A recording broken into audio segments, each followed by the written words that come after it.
friends. I'm Gusty, and this is Gustyrill's Paradox Mega Campaign. Welcome. Thanks for watching. I'm going to jump right in here. If anybody wants to let me know how the sound is, I'm experimenting with the new mic setup, which will free me from the headset if it works out. We're going to try it. So let me know how the ambient sounds and the game sounds go. To just briefly catch everybody up, anyone who is new to the stream, I am going to attempt to complete the Paradox Grand Strategy Game Mega Campaign, where I will start here in Imperator Rome, and I am playing as the country of Suionia. I started out as a settlement up here in Broberg, and I think it had it had a little bit of area attached to that, which I have since successfully grown incrementally as I've been playing through several sessions, and I am now 74 years into the game, and I have a couple hundred more years to go before it will end. It'll time out, and I will then take the endgame file from this game and I will upload it using a mod to the next game in the series, which will be Crusader Kings 3, and I will play through that game. That's the game that introduced me to these Paradox games. Actually, Crusader Kings 2, but Crusader Kings 3 is an excellent game, and I am hoping to survive this game with as much land as I possibly can have to put into that game, which I can then grow into a large empire. And at the end of Crusader Kings 3, I will upload that endgame file into Europa Universalis 4, and then into Victoria 2, or more likely Victoria 3 is coming out, so they're going to update that game. And I have subscribed to Paradox for the Victoria 3, so when that comes out, it looks like, because I subscribed early, and you guys should all go subscribe early if you have any interest in that game, I will get like a dirigible, which is a large blimp, basically, sort of a steampunky blimp thing, so that looks cool. I don't know how that will affect the gameplay of Victoria 3. I know that I have some friends who have played Victoria 2, and hey Dal, hey Payne, good to see you guys. So I see that if I'm on the users in chat screen, it doesn't update with new people coming in, but it's good to see you guys. Thanks for showing up. How's my sound? Can someone give me a sound check? Sounds all right, Dal. That's what he was talking about.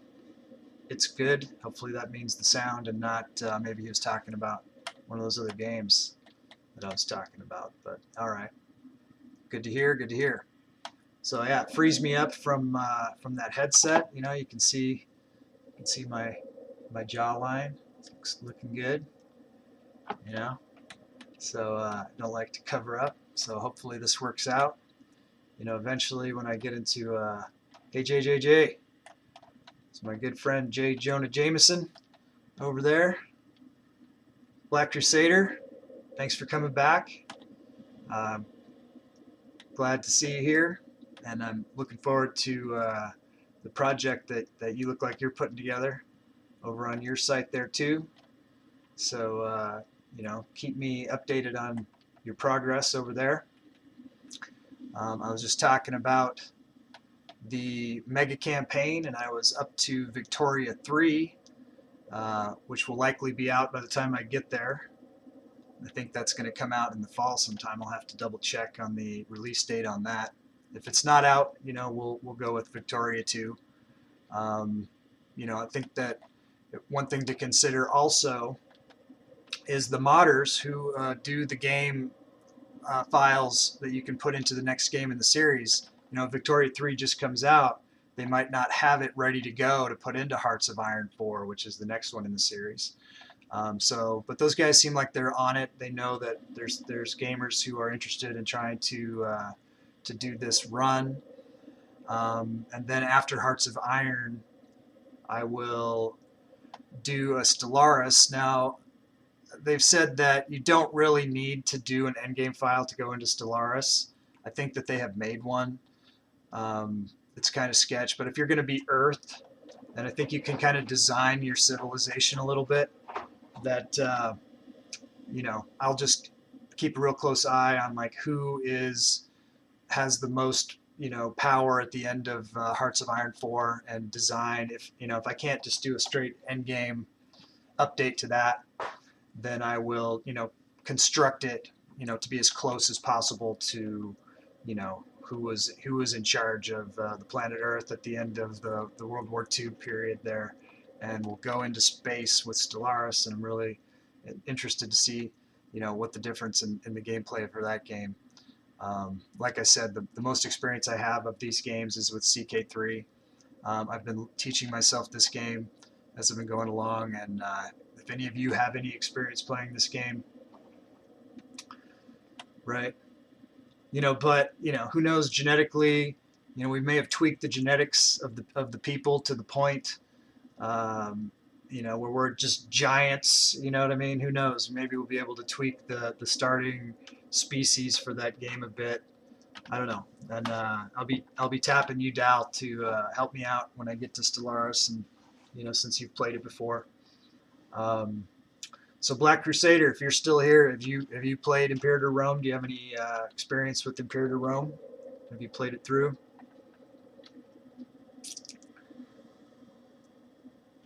Right on. No worries. Yeah. So I try to sort of explain as I go, kind of what I'm doing and why.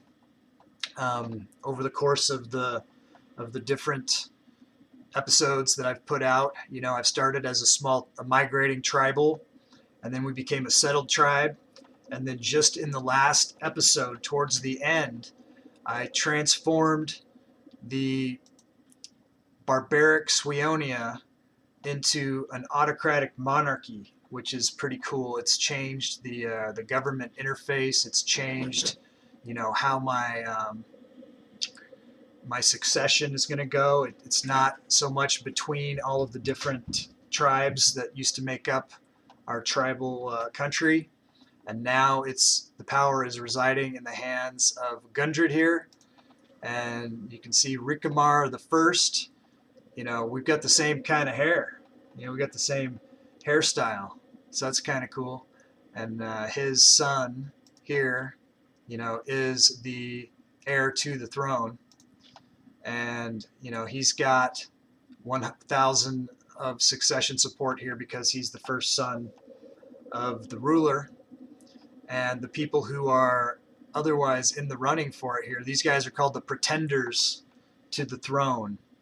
And so they are trying to take it away. You can see this guy, he's the grandson. His level of succession support is almost as high as the son of the ruler. So, you know, this guy is not super loyal either. He's not, so this is loyalty. You know, I could bribe him. I've been giving him free hands so that he would be more loyal. But he wants to be the king. He wants to jump the line here. He wants to go before his own father. And you know, his stats are all right, 8943. And I did just arrange for him to marry this girl here who would you know, help his stats out in the areas that he's weak. That's how the consort to the leader works.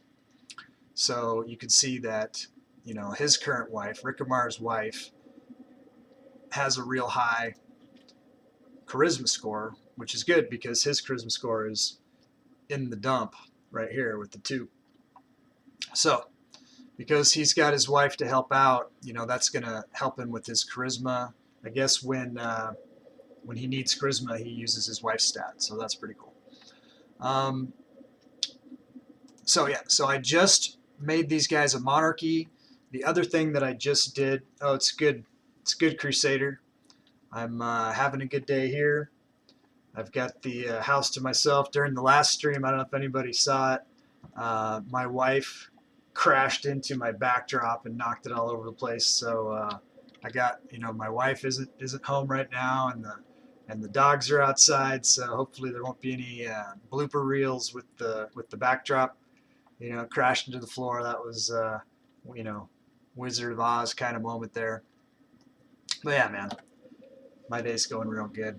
Got a cup of coffee. I encourage everyone to go get a cup of coffee and relax and enjoy.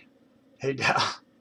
Yeah, there'll be a blooper reel at some point. My son will put together a video edit, of all the things. I know he's still grinding away on the first episode and breaking down that 4 hours into like a 15-20 minutes of high points, low points, funny points, things like that. He's been struggling because his computer was pretty maxed out, is full, and so we're actually upgrading his computer. So hopefully, it'll help to streamline his process and make it easier and more fun for him to do that sort of thing. So look forward to that. That's something that's still coming. I think he's gotten through 3 of the 4 hours of the first episode, which isn't the prequel one. I did 2 episodes with a different country, with Herulia, before I started a game with Suionia. And the Herulia game, I didn't know what I was doing, but with the Suionia game, at least was able to get off the ground, and things are going pretty good. Every time I've come in, I've been able to improve and grow the country. You can see if you look here that we're one of the larger powers in the north. Obviously these guys down in the south are superpowers. This guy's got over 4,000. Rome has 4,000 pops. Thrace 3,400. So we're not in this kind of league. We're not a major power. We're not a great power yet. What we are is a regional power, and if we can get to 100 territories, then we will become a major power. Yeah, EU4. I want to play that one too. So, hey, Crusader, you should start playing that game, and then by the time I get to EU4, you'll be able to give me advice and counsel on what I need to do in that game. I know that, I've got a friend who, has some experience with playing Victoria. CK3 I got a pretty good handle on. I've got a buddy named Janza who hangs out sometimes. He's camping for a week. I'm trying not to blow up the country while he's gone, because he's played this game about twice as much as me. By the time he gets back from camping, though, maybe I'll have caught him up. So another thing that I did towards the end of last week that I didn't know, or not last week, but the last episode, was I created a legion. You should check this out. So I built a legion. It's got 3,500 guys in it. 500 of those are a supply train, so those guys aren't helping with the fight so much. So I need to factor that in. The other thing I need to add to this when I can is some engineers. Those guys will help with the siege. So one of the things I'm going to be working on today is, as I get gold and as I get my manpower back up, every time I get 500 guys, I might add a cohort to my legion. I want to get these guys up. It looks like their max numbers can be 16 cohorts, which is 8,000 guys, and those guys are supposed to be able to handle stacks that are about twice, levy stacks that are twice the power of. So I'll have to keep track of that. But I think that I must have one of the first legions in the area, although when I look at someone like Icenia over here, their population isn't very high, but these guys have a military tech level of 3, and I think that they're, these other guys, these guys were settled tribes while I was still a migratory tribe.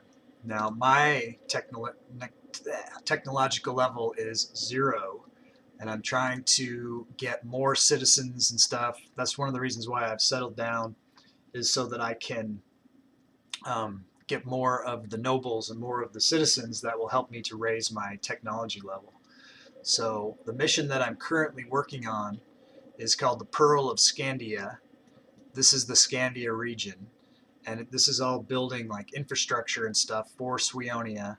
I'm going to be, trying to put a city in over here, and to do that, I have to come here, and to found a city, I need to have 200 gold, and I have to have 50 political influence. So I have enough political influence. Right now I'm just saving up the gold. So that's one of the things that I'm going to be doing.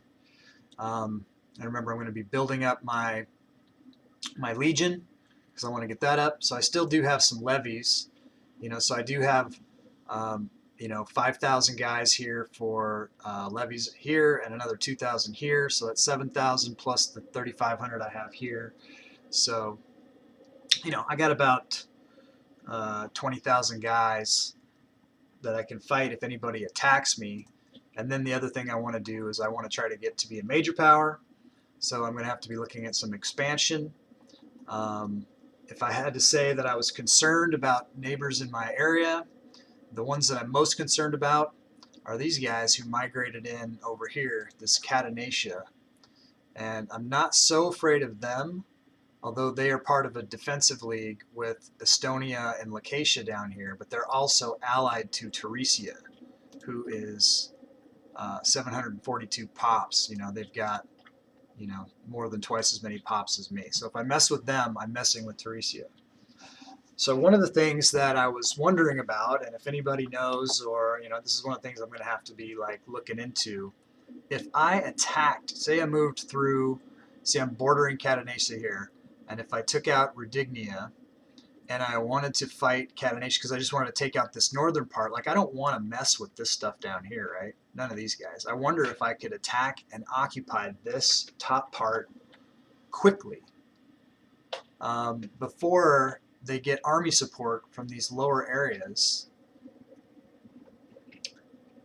Like I could peace out before these guys even get there. If I occupied this land and said, okay, I just want to take this and try to peace out, that's really risky, because if that doesn't work and I have to go like assault this, and meanwhile they're bringing some hordes of guys down here. So I'll be taking a look at this. These guys aren't warring anybody. Maybe if they go into some wars down here farther south and they're like occupied, maybe I might try to do something. But then if I get my legion maxed out, maybe I don't care what these guys have to say about it. I'll just do what I want. So I'll keep building my thing there. So another thing that I want to do, I've got my little book here, my little red book. Let's call this my manifesto. I wrote some notes of some things that I need to do before I get too crazy here, things I want to check. Absolutely. So you're talking about these flags that drop down. I've got a bad research ratio. That's just going to be the case for a while until I get some more cities going, so I don't need to keep that hanging around. This one shows who my council supports for the next ruler. The more of these that support people who aren't the ruler, it's going to affect, my. This is an area that I really need to pay attention to. So this number I think can go up to 100. I think it's between 0 and 100. And it's descending, it's decreasing because I've got negative stability, so I need to get my stability up. My ruler is unpopular, we should look at him. So I need to get his popularity up, and it's dropping because of different issues that he's got. So his popularity needs to get buffed up, so I'll be working on that. Other things, so he's corrupt, but he's not very corrupt, so that's not much of the factor. But he's got some issues, so we got to look at that. So keeping his legitimacy up so that nobody else tries to start a civil war or something, we got to do that. So so work on the Legion. I got to get the civ level of the capital. This is a factor. One of the things that I'm trying to do is I want to. Right now I'm an autocratic monarchy, but I want to become a stratocratic monarchy. It's got different ideas, and from what I understand from different tutorials and things that I've watched and listened to, this is where I want to be at. So what I need to enact, what is this, noble retinues law. Let's look at that. I might not be able to do that for a long time. Noble retinues, where is it? I wonder. So it's a military reform, which would cancel out my legion. So maybe I don't want to be a stratocratic monarchy if I have to do that. That would cancel my legions. I went with Royal Army, which gives me an unrestricted number of legions. Rome of the North. Well, Rome is a republic, and I am a monarchy, but I'm happy to be the anti-Rome. I'm definitely going to try to not get taken out by Rome in this game. One thing that in CK3 that I often do is I can grow, you know, I've played a lot, and I like to start with like a single county and then grow into a huge empire. And then I usually take someone that's northern Viking raiders and stuff. And then, you know, because we go down and we occupy Catholic lands in that game, we end up getting crusaded on against Rome. So I usually target Rome and take this out and make like Rome my capital and stuff like that. Hey, Spore. Good to see you. So definitely going to be keeping an eye on these guys. I know Rome at some point is probably going to start moving north. You know, we got Thrace over here, Teresia. You know, someone in Francia here is probably going to start forming up. You know, you can see that Bitergia here is becoming somebody. You know, the Bosporans could come over and occupy all this land and end up being in my face. You know, I don't know what happens when England gets united. So we're just going to try to, I don't want to overextend myself. I want to do some infrastructure stuff, get my economy really rolling, get my legions up, and be able to defend. I've got this choke point here. You know, I did take some land right here, which exposes me a little bit. But, you know, hopefully we'll be able to back it up. All right, so where were we? I was looking at my list of things to do here. Okay, so I was just talking about how, you know, I was thinking that I wanted to be a stratocratic monarchy, but if, you know, I have to change away from legions to do that, maybe I don't care about being a stratocratic monarchy, so maybe I want to look at one of these other things. So maybe we will just ease back on needing to care about this. I'll have to research some of these other monarchy types. So this one says adopts theocratic monarchy, stratocratic. You know, I don't want to go to that noble retinues law. That's the thing that's holding me back right now. This one is an exemption for nobility law. So that one, exemption for nobility law. Oh yeah. So that one needs an invention that I won't have for 100 years. So I'm not going to worry about that one. Let's look. Plutocratic. Need some other infrastructure policy law. I won't be able to get that. I won't get that one. Noble retinues. Theocratic. So what's proclaimed theocratic? Oh, this would be a rule by the religious, right? So that would be kind of interesting. Although, look, it says religious advances is greater or equal to 6.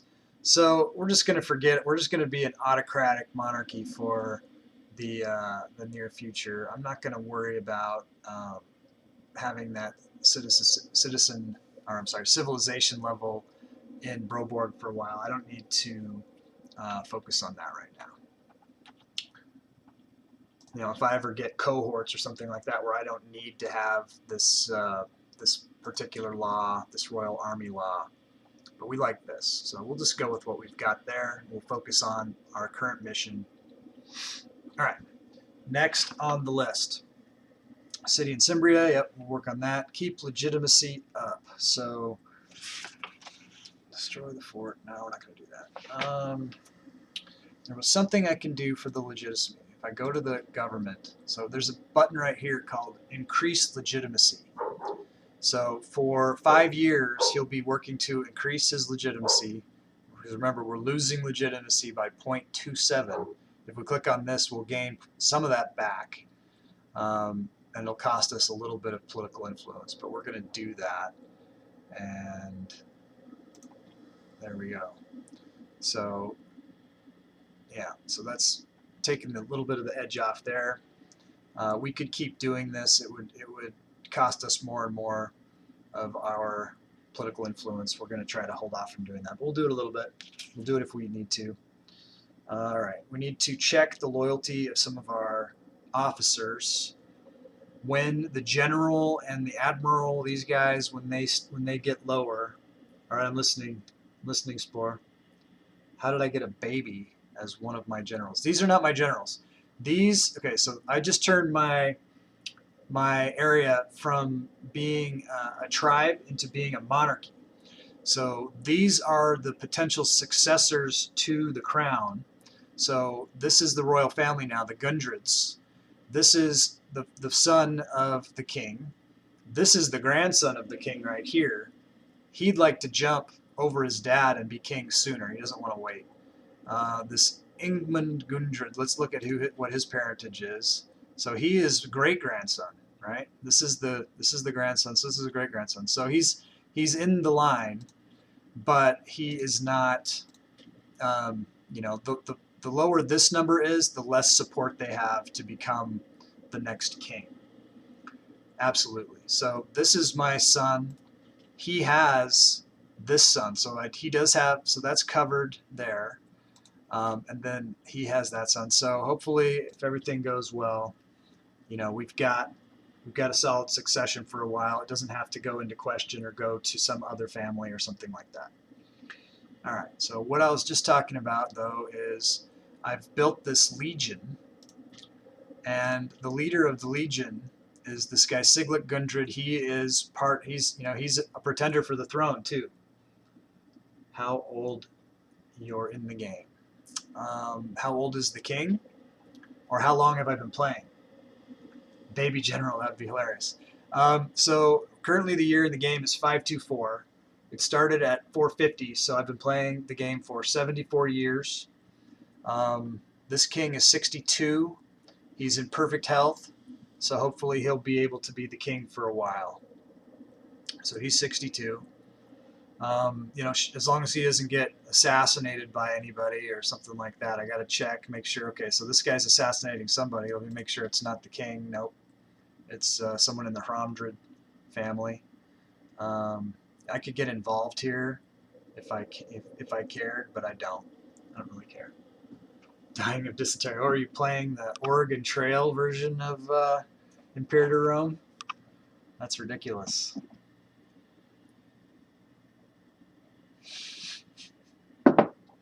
That'd be an interesting. It'd be cool to have a game like this, but Oregon Trail, you know, it'd be over in the States and you do the thing. That'd be hilarious. All right, back to my general. So he's the general of my legion, and he's also in the succession line here. He's like a cousin or something like that. And so he's somebody that I got to keep loyal, or else he could do some kind of rebellion. He could take control of my legion. So I'm going to look here. I'm going to bribe him right now. Just brought his loyalty up to 67. I've got an admiral here too, who is one of the other families. He's a Theotis. He is the admiral of, you know, the main stack. I've got the stack all under him right now. He's got the whole 25 ships. Now I'm going to break that up because I want to move. I want to have some ships over here closer to, you know, where one of my levies pops. I want to have a ship, some ships down here where, you know, I've got four cohorts down here. So I'm going to put a couple ships over here, you know, because I want to be able to move my guys around pretty quickly if I need to. I'm not going to be able to deal with pirates for a while, so I'm just using my navy as troop transport, basically. but I want my admiral to be, you know, loyal, obviously, so we're going to bribe him. We'll get that up too. We'll just keep these guys happy. Let's see what else I got. Okay, increase legitimacy. I'll split up the navy. All right, I have somebody who needs to get married.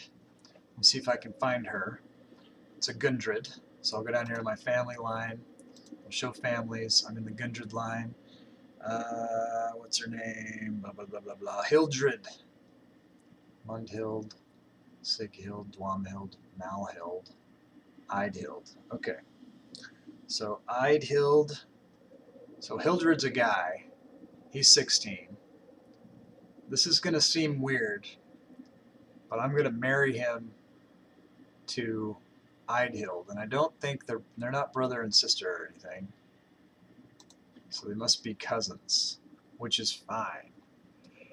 All right, get used to that. When I play CK3, we're going to go with some divine marriages and all that, because to get the best traits, you got to go with the best people, and your own family's usually the best. So we're going to inbreed for the win. But right now, these guys are cousins and stuff, and that should be fine. So we got to find her on the list. Her name's Eidhild Gundred. And the reason I'm picking her is because she's, you know, if you look at these ages of the available brides here, they're all pretty old. This is the age category. And we want to bring up some of the places where he is low. And so Eidhild has a 10 in finesse. So if this guy's ever the king, and I don't know that he ever will be, but just in case, just in general, can you put a personal union, a country in this game? Personal union, a country in this game. So try again with that one. I'm not following you quite there, Crusader. Personal union. Not sure. Let's marry Hildid to Eidhild. Blustering with excitement, Hildid summoned his domestic aid. After far too long, he decided to extend an offer of marriage to the beautiful young maiden Eidhild of the Gundred dynasty. Despite the appearance of Rikamar, head of the Gundred family, it seems that all concerns were salved by the fine clothes that he offered up in support, and everybody's happy with this, and they're going to be loyal. And that's good. Okay, so we got Theodas down here. He is a tribune. I think he's a family head of Theodas. And so he's not particularly loyal. It says he's a tribune, which means I think he is in the lineup. Yeah, he's like second in command of the Legion. So if Siglik dies, this guy would probably take over. You know, we'd reassess. We'd see if there's anybody else who has. Looks like I have somebody I need to add as a tribune.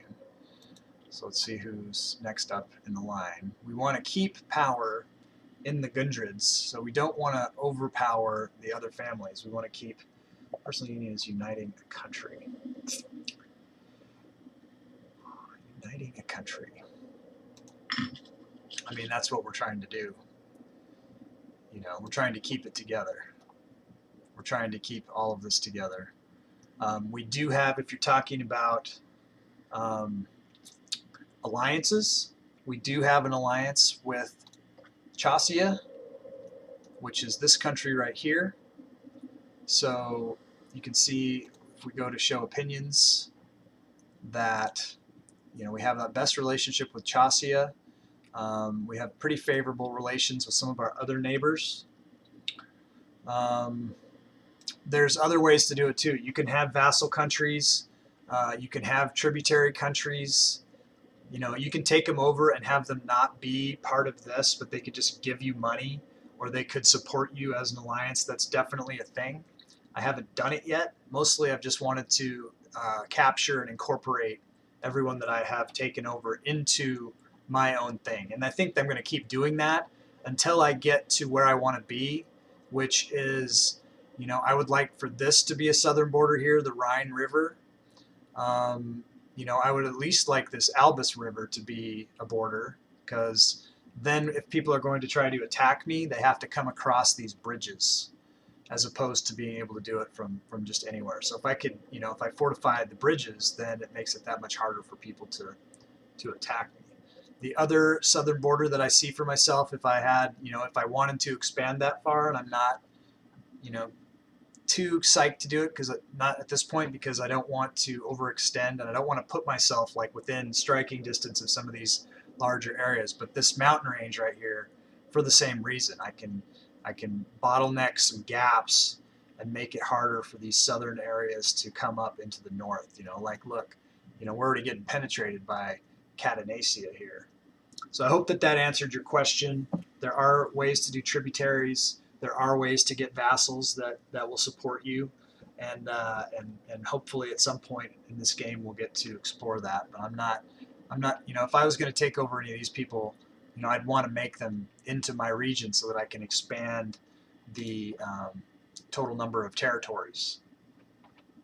So let's see who else is here. Thanks everybody. I see Clyde. Hey Clyde. Glad you're here. All right, down my list. So I'm not really caring about stratocratic monarchies, we said. Oh, I found something that was interesting. There is a map mode that tells you where the unrest is in your place, your unrest and loyalty. And I saw that I have a couple of, I would guess that they could be a lot more red than this, but they're definitely getting red, right? Now this shows you where the loyalty is of your, this is your leader. Obviously he's 100, but this is the governor of Germania. I do have some Germanian provinces here, so I have a loyal governor of those areas. But let's back it up. So I've got an unrest of 10.5 here. So we're going to need to at some point pay attention to that. There's not a lot of pops here, and the pops that are here, so there's a citizen and he is unhappy, and so we might want to look at this. If we look at the pops info, we can see that he is currently demoting to a freeman. So we might want to look at, the imports that are happening here. He is getting this woad, which would help tribesmen, but there's no tribesmen here. So why don't we'll cancel this route, and then we could import something else if we wanted to, knowing that he's going to be a freeman. It looks like we can't do anything for freemen. We can't do anything for citizens. So let's take a look at some of the things that there are here access to in this province and see if we can find some way. You want me to invade British House? Well, that's not going to happen. Not for a while. Like I say, I'm playing the long game here. I want to survive. I want to survive Imperator Rome and make it into CK3. Certainly, that's true. But when I get to CK3, I will certainly be invading all of England and taking it over. That'll be on the hit list for sure. I don't know that it'll happen in this game or not. But we'll see. We'll see. If I reach the end of one thing I want to show you, I'll show you the cultures. So what I want to do in this game for sure, my target area of expansion is going to be within this Germanic section, right? This is the area that I can take over without having to worry about so much revolts and things. These guys all have the same religion as me. They're all Germanic, so I won't be getting as many of the negatives. I'll hopefully be able to keep a hold on this, and you can see that this matches those areas that I was talking about, wanting to hit these natural fortifications. So we'll see how it goes. If I'm able to accomplish this and I get strong, this is definitely a place that I'd want to expand into. I know this is some rich territory, but it's not my immediate priority for sure. Okay, so I was talking about the unrest over there, and I had in Bergamo, we were looking at the imports and seeing if I could find, is there a religious button to see which areas hold the same religion? Yes, there is. It's this button right here. It's the sun. Hail to the sun. So let's click it. Man, there. Okay, so this is the Twistic religion, Druidic all through here because they are, you know, Gaelic, more Druids. Hellenic, this is like the Greeks, Zeus and all of that. Athena, Canaanites, Jewish, Zoroastrians, Kemetic, ritualistic. So that's that. All right, back to our unrest situation. Okay, so we got to get an import here that'll help us. So we've got can't do wood, can't do amber, don't want grain, salt we can't do, fish we already have a surplus of fish. Livestock we don't have any. If we had that, it would improve our food. Vegetables, we do have vegetables, so if we went with the second vegetable, we would get a decrease in moving the slave cost. I don't know that I care about that so much. Cloth, that would help the noble happiness. Unfortunately, there's no nobles here. Furs, if we went with the surplus in furs, that would help our experience decay for military experience. So of all of them, so we could look at this in a couple of ways. We could look and see, okay, well, which one would give us the best amount of money? So this one would give us, you know, 0.35. Or we can look at, you know, furs, that might help us out longer term. You know, we couldn't do anything for the happiness of our guys, but, you know, we could do this. So this would mean if we import from our own place, we're not going to even get that 0.2, but we'll get the benefit. So let's just do it. Okay. Let's look at our other unrest area in Upakra and see this same situation. They've got one unhappy citizen. If we go to the view pops info, he's demoting into a freeman. Let's see, we probably can't. We can look at the import situation. We can cancel this as he's getting furs right now. If you know, we could get that again if we need to. Okay, so is there anything here we could get now? We're in the same kind of boat really with all of these things. Cloth. Now cloth, if we had a surplus, now this would increase the noble happiness, but yeah, like I said, we don't have that. Let's just go back to what does woad give us? Tribesman happiness, so that's not going to help us for a while. What do we say? This guy's demoting into a freeman. Let's just bring the furs back. Okay. We'll have to look for a different way to deal with the unrest, and maybe by them transforming into different pop type, that won't be a problem anymore. We'll just see what happens there. If they get out of hand, then we'll smack them back down.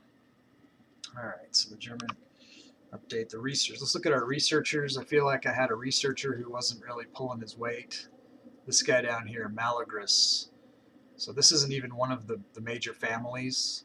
So having him in there, especially at such a low rate, doesn't really help us when we can come in here and put in somebody who's better and who's one of our major families, and that'll help us with them. So let's go ahead and throw, and he's a scholar, so that'll boost him up also. So we'll put him in. That brought us from plus 40 to plus 80% here. And we need all the help we can get. Hail Odin. Indeed.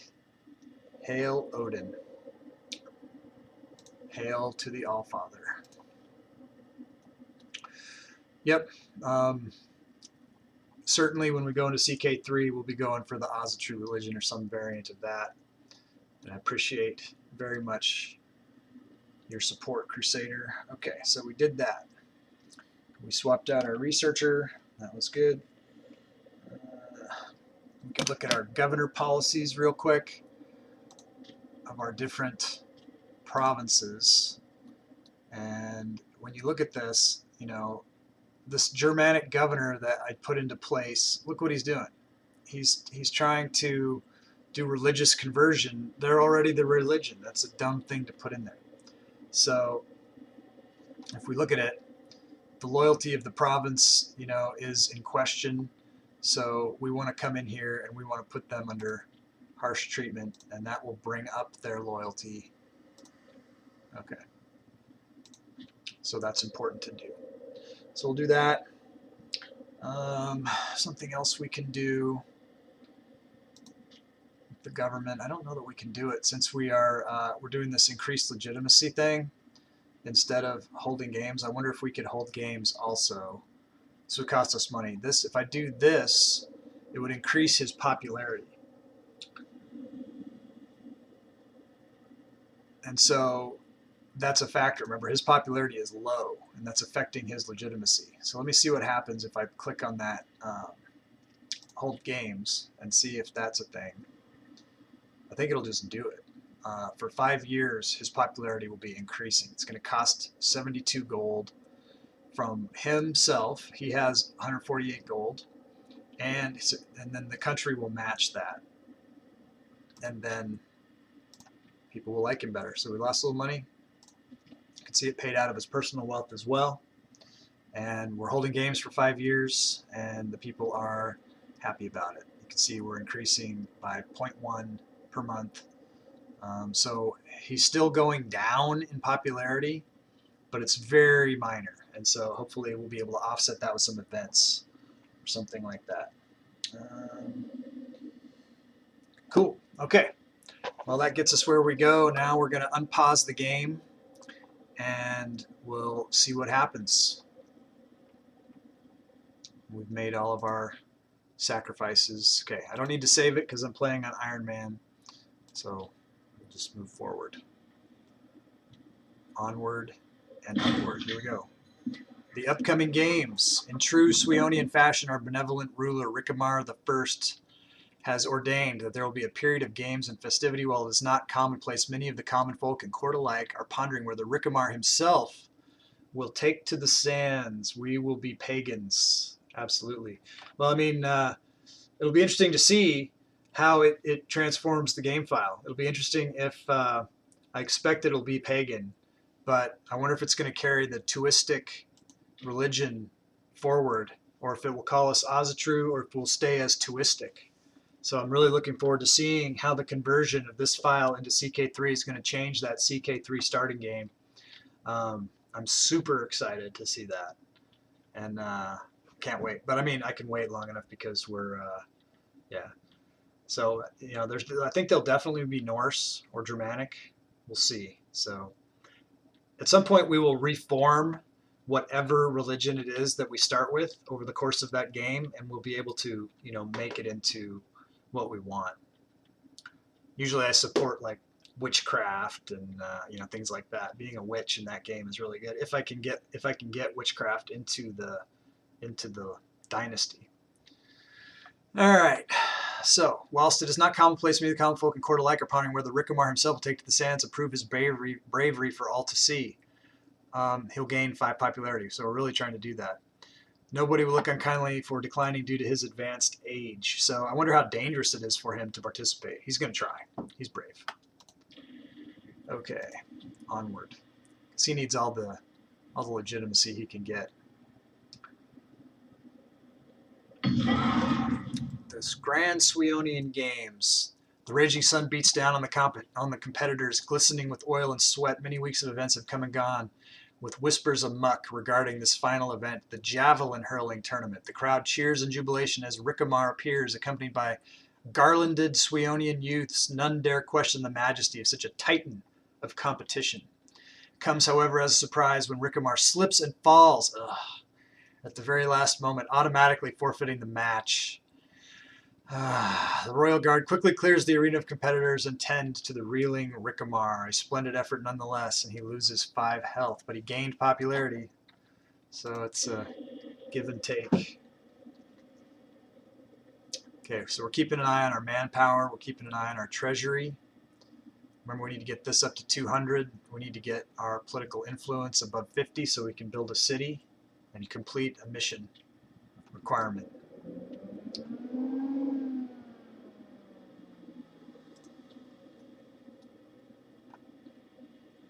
We're also keeping track of our manpower because we want to grow our legion. So one thing I can do real quick that I was talking about doing before is I can split up the flotilla here. So we'll leave 13 guys there for now, and we'll take these 13 guys and we will, what I want to do is I want to leave those 13 guys there. Let's appoint a different admiral. What we got? We got a Hromdrid. This guy is a military guy. This guy is not very good. So, and our families are all content. So that's not a problem. So we can go with the best man for the job, which is Waleo. All right, and we're going to take him, and we're going to move him to here. We'll move him all the way to here.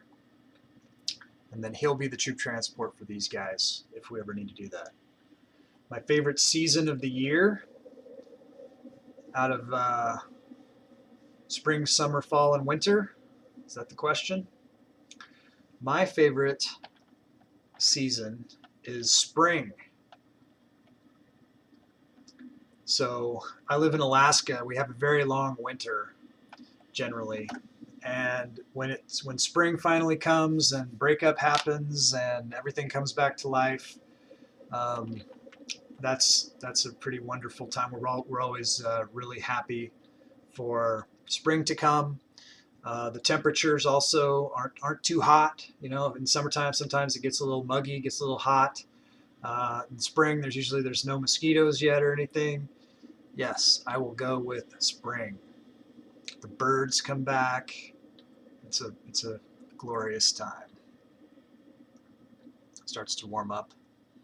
All right, so we got those guys moving. Let's go back to our stacks here. I see that the morale here is pretty low. Maybe we want to wait until we'll leave him in the leave him here until the morale improves. Beatings will continue until the morale improves. All right, so we'll split the stack again, and we will put in another admiral. We'll go with Hildy here. Okay. And we'll let all of the morale improve, and then we'll spread them out. I'm going to send my smaller fleet down here so that they can be troop transport for the levy in Visurgis. And I'm going to send the medium-sized stack, or the larger stack, over here, and then they can be for this levy, and then I'll leave the other stack here for my Legion levy. All right. Good plan. Here we go. We'll watch the morale improve. You live in a desert, so I expect fall is cool, probably for the same reason that we like it when it starts to warm up after winter. You probably like it when it cools down after summer, am I right?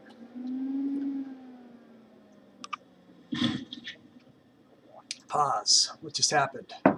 Bald-Hild Hromdra died in flagrante delicto at the age of 77, so it's not the queen.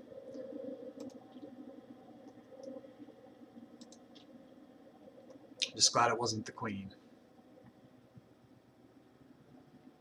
Okay, check it out. Let's do something. We got our manpower up enough. Let's go to our Legion. We got a little bit of money. So one of the things that I wanted to do that I didn't do before is I want to add a cohort of engineers that'll help my Legion siege. That will cost us 40 gold and 500 manpower. It will increase the maintenance, but let's do it. We've got a lot of money. Our economy's rolling a little bit here. All right.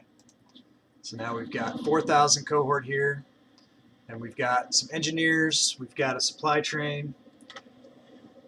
Nevada, eh?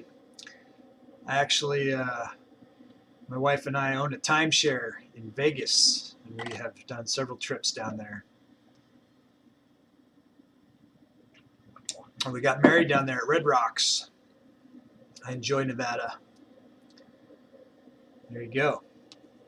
I got the Nevada connection. I'm glad you're hanging out, Spore. Feel free to, keep asking questions if you need to. Or when was the last time you played your game of Imperator? Not to mention, we got to get a multiplayer game going when Janza gets back. All right. We are increasing the Legion. Let's check the Legion. Say 16. Levies 8. So I think as we improve the Legion, we're probably decreasing this, but that's fine. It should be a good trade-off. And maybe that'll come up too as our pops go up.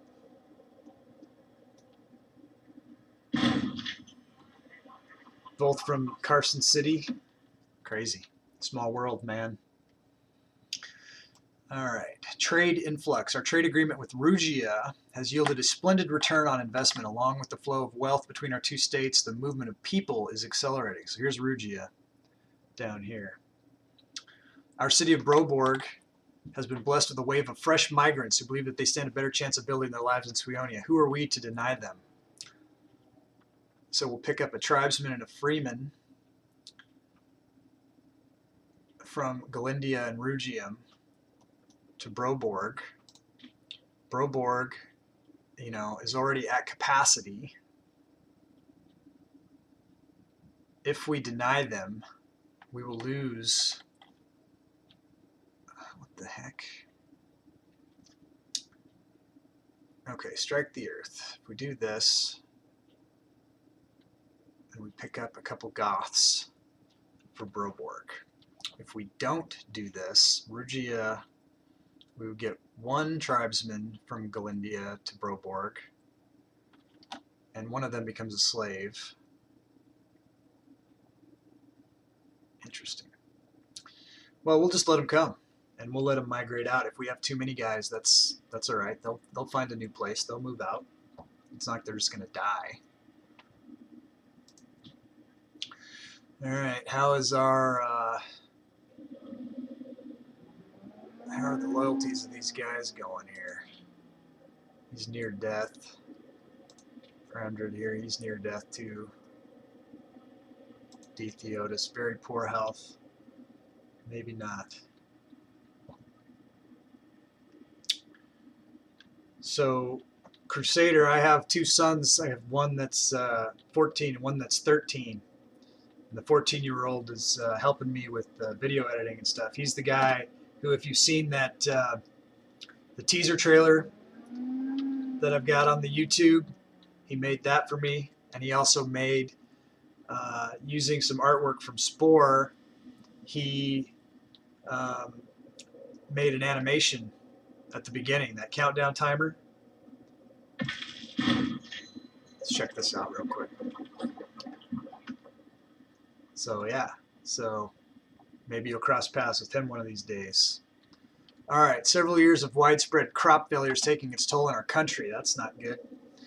While our people initially persevered with true Suionian spirit, now they have begun to blame their governors, enemies, and even an advisor that they see most responsible for this. Cessa thank Hramdrid. It is clear we must take action. We can raise the price of grain, which would lower my popularity. I don't want to do that. Or we can seize grain from all the visiting merchants and gain some corruption. That's a lot of corruption, 10 points of corruption. But we'd also gain popularity. So we will do that. We'll take a little bit of corruption. I think it'll offset to our advantage. Let's look at our legitimacy. So we're down to 70 points. We're bringing up our stability slowly. Ruler and popularity is offset by the corruption. So that's pretty interesting. Starting to have a little swing there. We do have an omen. Let's see what we can do here. What we've been doing is this national slave output, but I think we also want to increase the popularity of our ruler. So we're going to do this.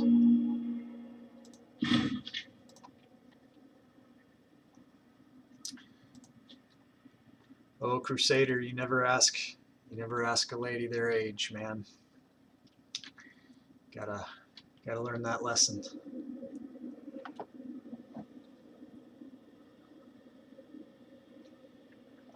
Gotta learn it the hard way. All right.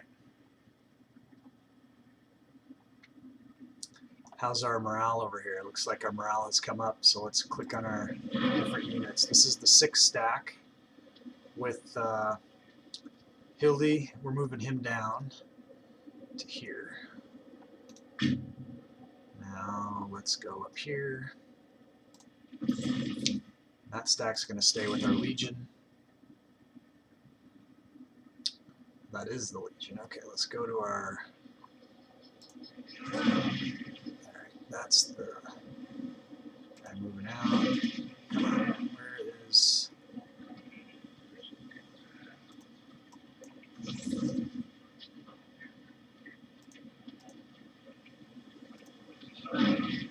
And all these guys look alike. Okay, so this is the stack of 6. 6, 7, and 12. Okay, the 12 guys we're going to take and bring over here. Alright. Keep an eye out for pirates, eh?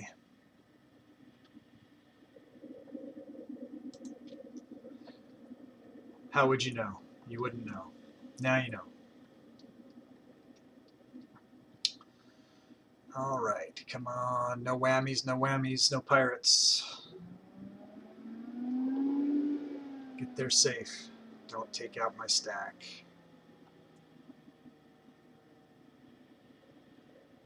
I don't know why these guys are red. It looks like scientific breakthrough. Excellent. One of our researchers thinks he's just about to make a notable scientific breakthrough in the research he is currently working on. All that is needed is some more supplies and funds for the next couple of years. To be able to get his hands on some of those, he's personally asked our king if he can be given access to them. The rest of our researchers would certainly suffer if we were to make this move, but maybe it is worth it after all. Get him everything he needs. He'll gain 85% religious advances progress.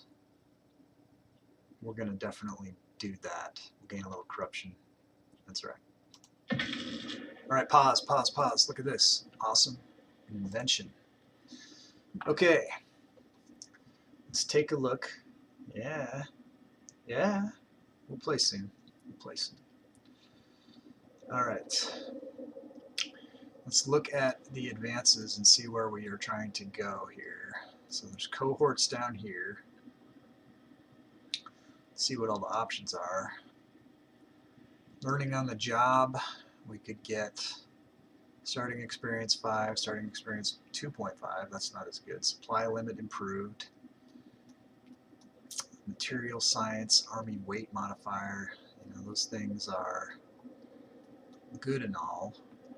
You know, one of the things that we want to try to get to is, you know, these pirates is a problem. You know, there's laws that are required, like to get to anti-piracy edict, I have to get down to professional sailors. To get down to courts, I have to have gradated citizenship. To get down here, might of the majesty, I have to have scientific patronage. To get to this one, I have to, what do I need to do here? Oh, zeal needs to be 10. That's probably never going to happen, right? What's his zeal? 7? Never know. What's his son's zeal? 5. Bah. So that's probably not going to happen. What else we got? Exemption for nobility. Needs a land tithe. Prescribed canon for conversion policy. I don't really care about that. Military oversight. Hierarchy of responsibility. So we got to target some of these things. So you're saying you can't play the game on a Chromebook? Is that what you're saying, Crusader?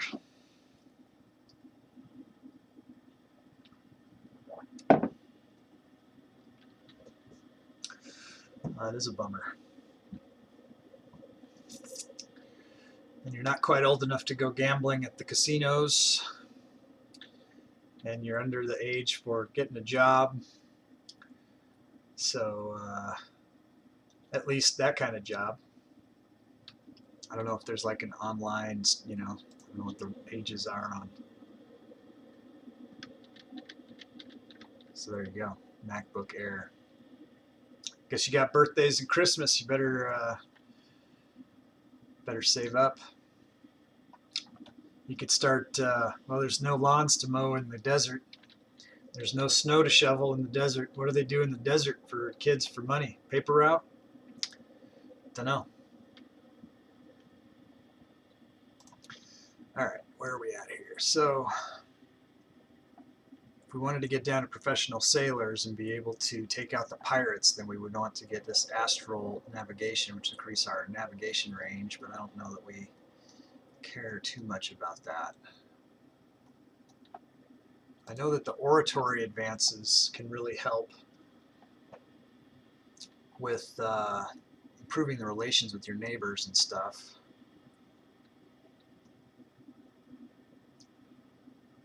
Let's see, Fetialis, aggressive expansion impact minus 2.5. That's not a problem for us really. Loyalty increase of +2, that would be helpful, wouldn't it? That would be helpful. So far that's the front runner. Let's look at civic. Right to be heard, increasing the citizen output, that would increase our tech, hopefully. Import value improvements. Okay, religious improvements. See what we can get here. Due process, ruler popularity gain. Well, that'd be good for anybody of our rulers, huh? We only got of the religious. There's only the one, huh? Well, I think that getting to open religion is supposed to be important. Integrated culture happiness. I mean, that's a thing, and this is a thing. Maybe we'll shoot for that. Okay. Keep working on our popularity of our ruler. Have we got it? We tipped the scale yet? Yeah, we're in the positive on the popularity part, but we're still losing ground because of our negative stability. So if we get this above 50, that should drop off. You know, of course, there's things I want to do that'll, you know, change that or whatever. But, okay. Looks like our guys are doing okay. Look at our score, 668. Let's see where we rank. 668. Hey, we broke the top 10. 9th place. That's phenomenal. In the world, we broke the top 10 with our score. For our total pop happiness. It's awesome. Okay.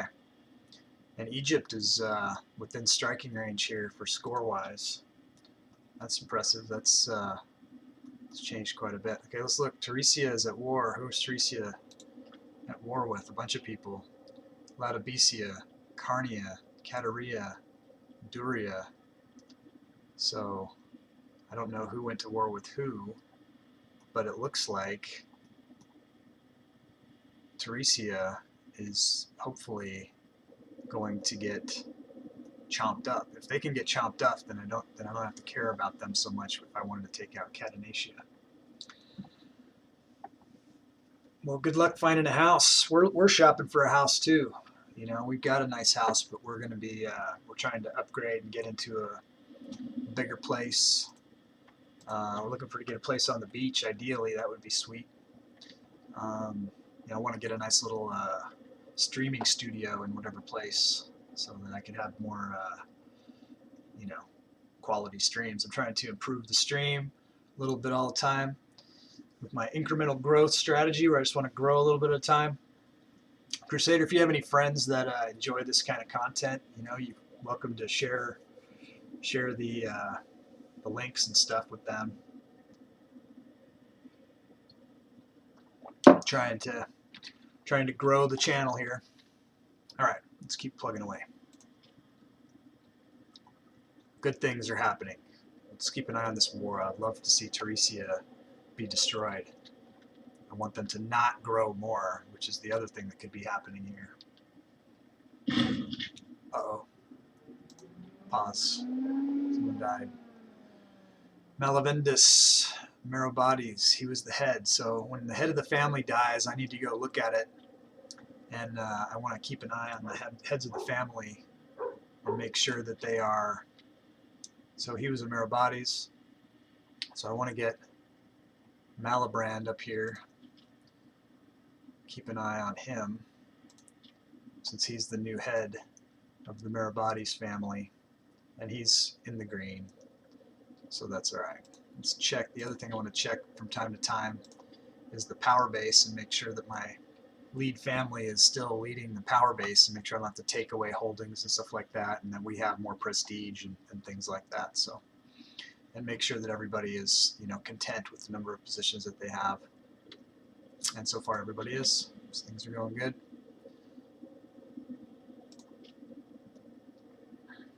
Alright, Teresia. I want to see Teresia get destroyed. No worries.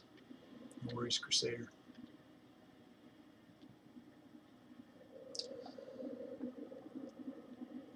Yeah, I've always liked these kind of games. When I was a kid, I used to play like Genghis Khan on the old NES. I used to play a lot of strategy board games, and have always played, you know, the different generations of like Civ, all the Sid Meier Civ games, and these Paradox games. I like to play like Bannerlord. That's a fun one too. It's a little bit different. Yeah, Risk is fun. A lot of random. Risk is pretty random though, you know. The dice really determine. I guess this is just all this is random too. Never gonna get the same game twice. Okay, we're no longer importing amber from the province of Chastia to the province of East Gothia, so I need to look at a couple of things here. There's a colonizable territory popped from where to where? No way. Did they pull out of there? Somebody pulled out of there? I'll want to take that. The other thing is trade route to the capital. So we will assess the situation here in the capital. We lost the amber, and it looks like there's no available amber. So we'll want to reassess. It's not like we have tons of options. We can't do anything here, nothing here. So we're looking at a food, import grain, fish, or livestock. We've already got livestock. We've already got grain. And we've already got fish surplus. So there's nothing really that we can do with that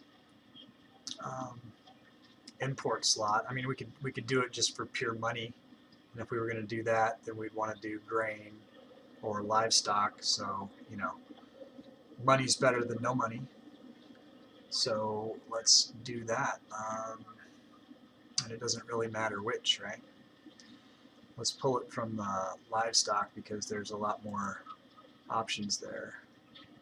You know, if we really wanted to micromanage this, we could say, oh, who do we want to increase our relations with longer term? You know what I'm saying? We could look at wanting to do it with somebody who's farther away than closer, because the chances are of us being, you know, maintaining that trade relationship for a longer period of time is better. So we'll do that. Okay, that'll help our cash flow a little bit. And then let's take a look at this colonizable situation down here. It looks like they migrated out of Chassia. It would be so sweet if Chassia continued to migrate out. We could just take this whole area over down here without having to fight for it right now. That's nice that you have friends that are supporting you on your YouTube channel. We're definitely going to colonize this. Looks like we can bring a freeman from Aviona Minor. Where's Aviona Minor? Up here. Nice. So we just went right into there and expanded, and hopefully the chassis will keep moving out. How many guys here? There's another 8. So if any of these other places open up, we'll need to keep an eye on that. And hopefully it will announce to us. You know, we could migrate over here potentially, but you know, obviously these guys won't be able to do it for another year. I don't really want to colonize this because they'll be pretty exposed. I want to eventually take through Chassia, but I'm not quite ready to pull my alliance with Chassia.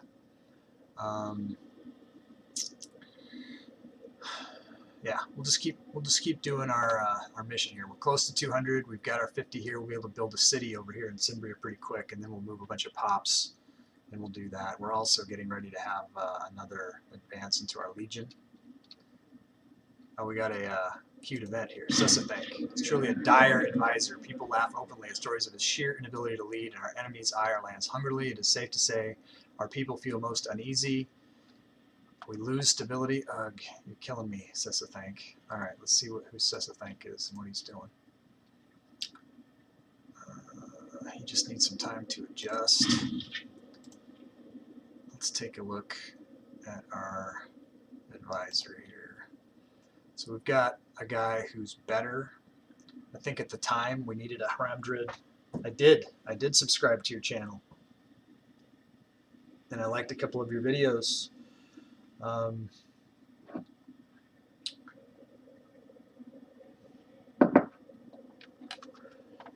And I'll keep an eye on what you got going on there, for sure. All right, so let's quickly take a look at our families. 534365353. So everybody is good here. If I wanted to dump that guy out of that spot and put in a different guy who's a higher quality guy, I can do that, and so I will. Because, I mean, he's very loyal, but, you know, if he's not very good, then that doesn't help me. So we'll boost this guy in,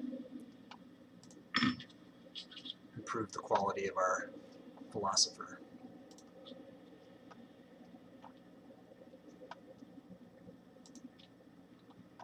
Okay, so we've got, let's come over here, keep growing our legion. All right, so we've got 1,500 guys here in the infantry. I kind of want to keep these guys balanced. So why isn't it? Oh, here we go. We'll add a cohort of heavy cavalry. Okay, so we're up to 9 of 16. We want to keep growing those guys. Our levies are down to 7. So we've got 11 plus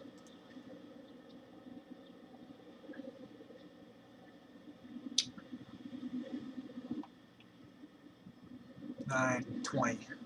So we can field 10,000 guys. You're welcome. You're welcome, Crusader. Thanks for subscribing to my stuff and for following and for hanging out. I like having people I can interact with while I'm playing.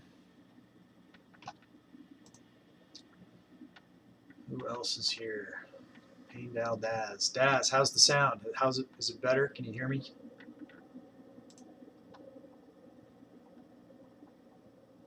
Are you reading me, Daz? Check, check.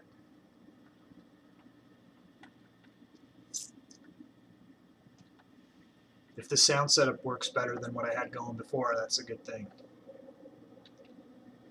Okay. Just trying to get some gold, and then we'll build a city. My legion is shaping up. I feel naked without my headset on.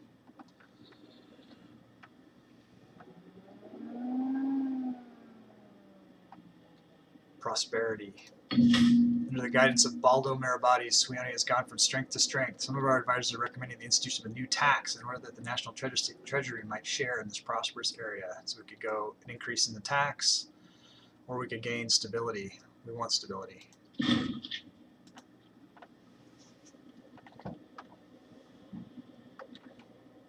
I want to keep a soft focus on that queued events. Sometimes I miss the queued events. If anyone watching sees a queued event pop that they don't think I've noticed, definitely shout out so that I can catch it before it times out. All right, let's take a look at, whoa, pause. Look at what's happening here.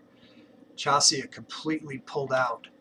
Oh my God, this is huge.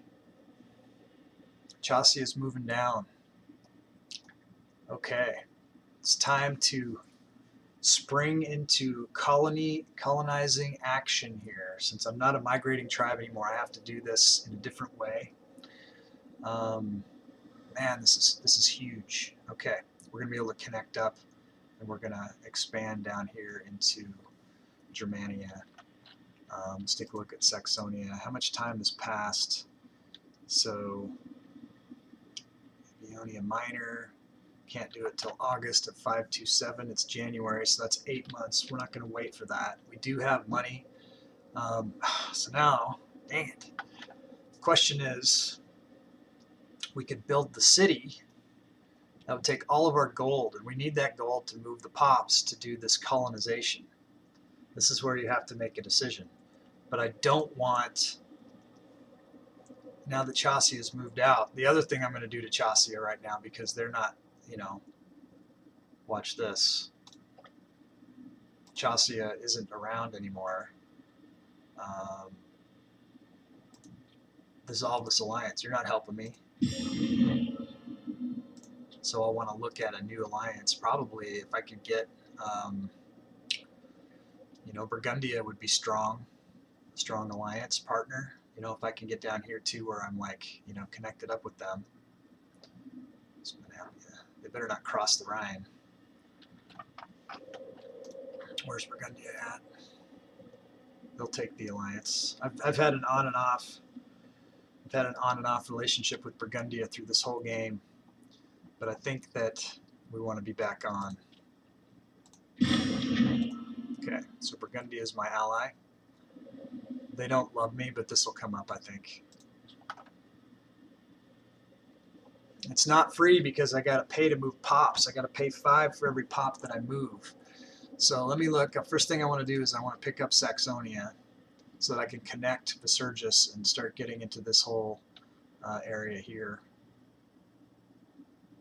All right. So I can do it from Marionis. I can do it from Visurgis, Cherudia, Aviona Minor, which already did one, and Suionia Australis. Let me look at I've got one of these is pops. I can see which one has the most pop. Yeah, see. Can I do it from Aviona Mayor?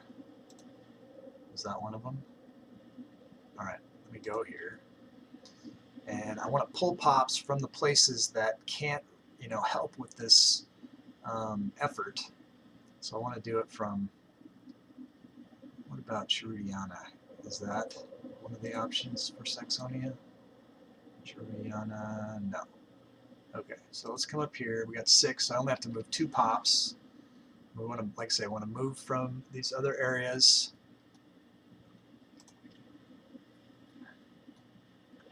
Sure is dark. Okay, so we want to move from spots that are back over here or super high. Mostly these guys here. I think these ones who don't, who can't help. In fact, the capital here or whatever will have a lot more people in it, and I can move from there. So we want to leave Aviona Minor because we're probably going to go from them. How many people are in Anglia Centralis? Okay. The other factor here is that they have to be integrated pops. So we'll have to look.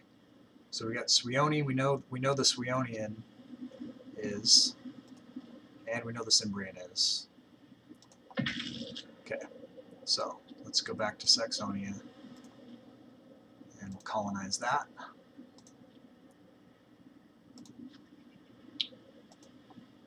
Cost us 10. All right, now we want to go to Emisaveria, and this is the other one that we're going to try to do. Let's look at our pop map mode again, and so we can't do it. Aviona Mayor, and that last one we did from there. So this other one we're going to try to do from Cherudia. So we're going to have to move 5 pops from somewhere, from back up in the areas here. So this will cost us 25. If I wanted to, I could take from these ones, but then I'll end up having to move them back anyway. So we don't want to do it from Aviona Minor. Well, I mean, maybe we do. Who cares? Because where's our next colony going to go here? Is this accessible? Saxonia, Visurgis, Marionis, Cherudia, Aviona Minor. Okay, so I can get to Amastica from. So this is where I want to go next. Is Amastica? No, Emisaveria, then Amastica.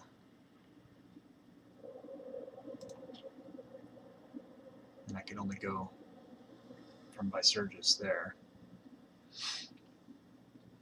but I should be able to make moves and get these two and keep, you know, a connection, because I want to keep connected. Alright, so where did I say I was going to try to go from? Is it Cherudia? Yeah.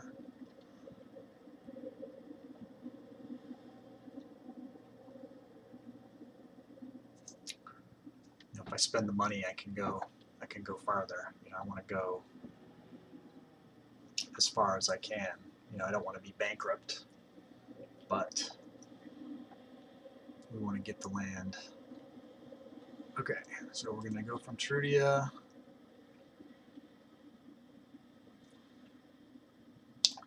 Let's move pops. We want to move from, you know, like I said, from back up here. So what can I get from Cobandia Mayor? Anything? Yeah, I can get two guys. I can get two Suionia guys from Cobandia Minor, or one guy from Cobandia Minor, so I'll take him. What else have I got? Where's this? Hard to read. Cobandia Minor. Anybody from there? Negative. Simbrica Minor. There's a Cimbrian there I can take. Okay, what about Anglia Borealis? No. Anglia Centralis? No. Okay, we're at 5. What about Sardonia? The Anglians, are they integrated? Anglians are non-integrated, so that's not worth doing. Don't think.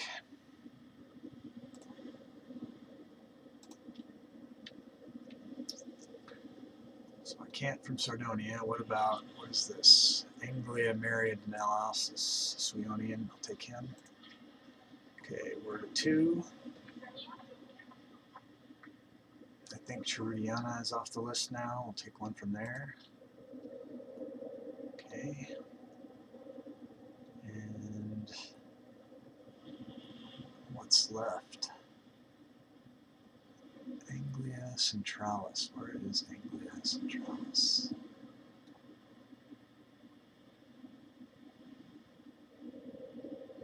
An Anglian. Can I take an Anglian? Is Anglia, is that an integrated pop? No. I am expanding, yes. I'm going to try to take that Sardonian and see if it works. Because if it works, then that's good. Then I know I don't need all. There we go. It worked. Okay. So Amiseveria is the next. Let's take it. Bam. Colony. Okay. So we're still going to wait. Okay, so that's... I don't know that that's, you know, the right place to have a fort because of all this other business that's going on. So I'm going to hold off on building a fort there right now. And then this is a whole new area as well. Alright, so there was some hope of trying to get into here from, let's see where my pops are at now. Each of these places has already done it. Can I get from Marionis? I can. How many have I got in Marionis? I only got one guy there. 7, 7, 7.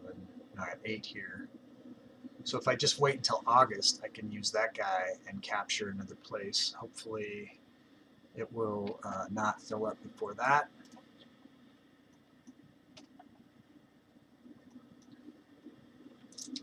How many guys have I got in Visurgis? I have 7 in Visurgis.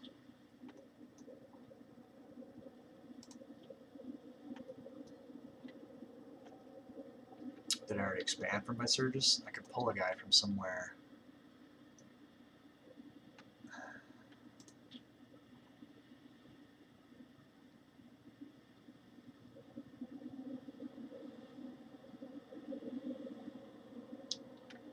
And I could move into here. Alright, so from Visurgis, we'll pull a guy. Saxonia. It's not telling me because I don't have the right screen up. Only one guy there. Let's see if I can even get anybody moved in Viserys. There's no one else. I don't own any. Do I not own any of the rest of this? I do. But there's no pops. I don't want to depopulate these two, so there's no way to get another guy here in Viserys. When will he grow? At some point. At some point he'll grow. Alright. That was good. We've gained these 4 today. So we should be at, this should say, if I do it right, yeah, 83. So we gained 3, I guess. Now we gained 4.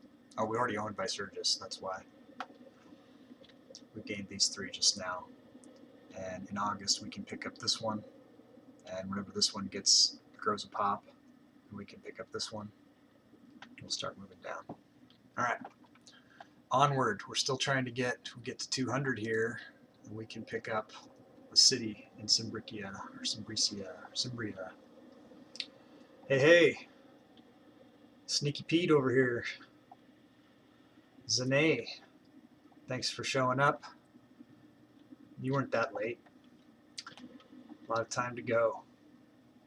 Alright, so the latest thing that just happened is Chaucia pulled out of here, my old ally, and they're moving down south. And so we're moving into this land that they vacated.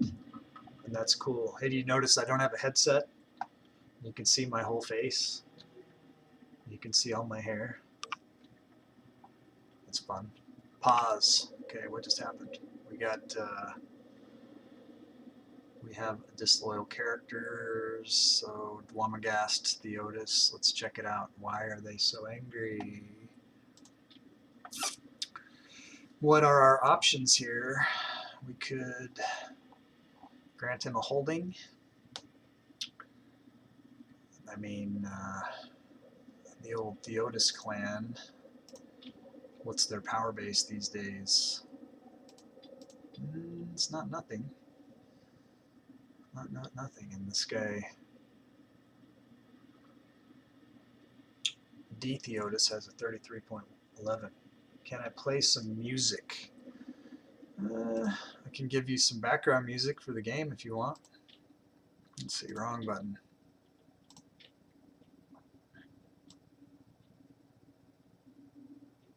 Let's try that. Needs to be lower. Distracting to me.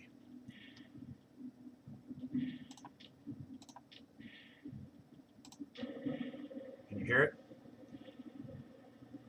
Talk to me, Crusader. Can you hear it? Can you hear the music? Awesome. Okay. Sometimes the music breaks the immersion for me. I don't know why, but if it helps you, then we'll go with it. Alright, so D Theotis, I could try to make friends with him. What is my leader doing right now? He's not doing anything. Some of the things I like for him to do would be to go over here to influence. If I wanted to grant a holding, that would only raise it 5. If I wanted to spend money, he doesn't have any money. So what I really need him to do is siphon funds and get some money. It's going to increase his corruption a little bit. Yeah, I see the red tab. I'm trying to deal with that a little bit, but I don't want to... if I get him above 33, that's all I need to do. So let's grant him a holding. And what I want to do here is I want to grant him a holding that has low pops so that he doesn't get a lot of power base from it. So we'll come up here to sort by the number of pops, and we'll take one of these ones that's just ones, and we'll find one that just has a slave in it, like Anglia Borealis, or Ferradinia, Syria, one of these, and we'll just give him that. And that got him above the 33% threshold, so he's not going to risk civil war or anything like that. And, you know, he's definitely not very happy, but but we're not going to spend any more resources on him until he becomes more of a problem.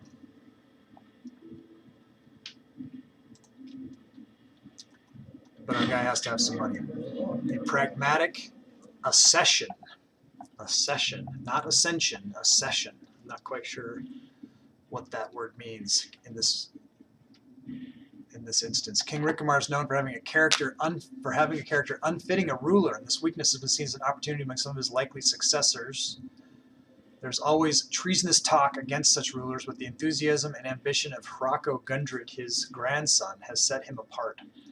Hrocco suggests that rather than enduring the ineffective rule of Rickamar for the foreseeable future, his own character and abilities would better suit the throne and serve Suionia. Dangerous talk to be sure, but he may have a point.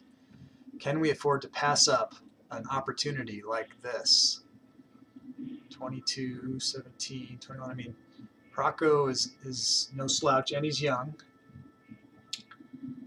If we imprison Hrocco, we would lose 5 stability, which we don't really want to do. We will look the other way, and he will continue his attempt to depose, and we will lose 5 legitimacy. So we can lose 5 stability and go to 30 stability and imprison our grandson, who is our eventual heir. Or we can just look the other way, which is what I want to do. I want to look the other way. I mean, if Hrocco became the king, it wouldn't be terrible. It'd be fine. Okay.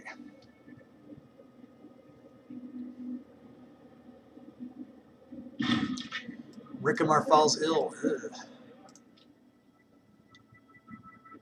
Perhaps if he is wealthy enough, he'll seek treatment of his own volition. Otherwise, we could always step in if his condition worsens. He's got the dysentery. That sucks. Let's see what that does to his health. It says he's still healthy. He's handling the dysentery at the moment. Time for what? Treason never pays. While in the process of surreptitiously gathering supporters around court, Hrocco Gundred was surrounded in the palace gardens by guards and dragged to the feet of King Rickamar, who charged him with treason. The ambition of Hrocco ends here. Okay. This is, yeah, maybe. I mean, we're old. We're 65. But, you know, some of our guys, you know, I mean, he's still healthy, you know. But this is a big deal. This is the son of my son. Now I do have another, this is a daughter. So if I do something to this guy, I'm going to be disrupting the lineage here. The government line, you know, so it's like, we'll go 42, 23. Okay, that's always to plotters. I could kill Hrocco, which I don't think I want to do. I think I want to keep him. He's got good stats too. And he has a son. So we don't want to lose him. Not for good. Fools deserve mercy. We would lose tyranny. We don't have any tyranny. So that's not a thing. Or we could say, ha, let him go. And I would lose popularity. He would gain loyalty. And we'd lose a couple points of legitimacy. We're going to do that. We're letting him go. He's a tutor of our other kids also. That's a factor. Come some pirates. Luckily our guys are in port. More pirates here. Okay. Pause. What happened here? Okay, so we got Amastica, September, so we can come down to Amastica and colonize it. We're going to colonize it from Aviona Minor. And we got it. Okay, so we're growing down here a little bit. And all right, the other thing that we're trying to do, okay, oh man, good eye, Damnonia starting to take over. 282 pops, 1 military tech. So they have more military tech than we have, or 1 level of military tech. You know, that's what this bar here is. You can see that our guys are slow gaining here. Tancred Meribades, he's the best. Baldric Meribades, 7. We might want to swap this guy out. It's for his own relative. So it would improve if we did this. Yeah. Let's check this guy. Religious advances. No, he's still better. Alright. Consort of the wife of the king. So my wife is not very loyal. That could be a factor. At some point, things are starting to... Oh, Teresia looks like has grown. They have 873. Not good. Not good. What about our pops? Our pops are 331. So we need to keep growing. Let's see if Visurgis can move a pop from anywhere. We don't want to depopulate Marionis, so we don't want to take from there. So we need Visurgis to grow a pop. So they're getting there. I don't know how long it's going to take, but I mean the only other thing we could do is we could move a pop to Marionis to move to Visurgis. Let's see if we can do that. That could be a thing. Alright. So it looks like we could move a pop from either, yeah, from Gerudia. And let's move. Did that not work? Where did I move it? Oh, it's okay. And then we'll move it from Marionis now to Visurgis. Ha ha ha ha! I love it when a plan comes together. Okay, so now we'll go to Insignia. We'll colonize that from Visurgis. Alright. We got one here. One here. So we might need to do that trick again. If we did, then we could, you know, if we could take this place, then we would butt up against Burgundia and give them a channel that they could bring people through. I mean, maybe they can already bring through vacant territory, and probably they could if it was a war situation.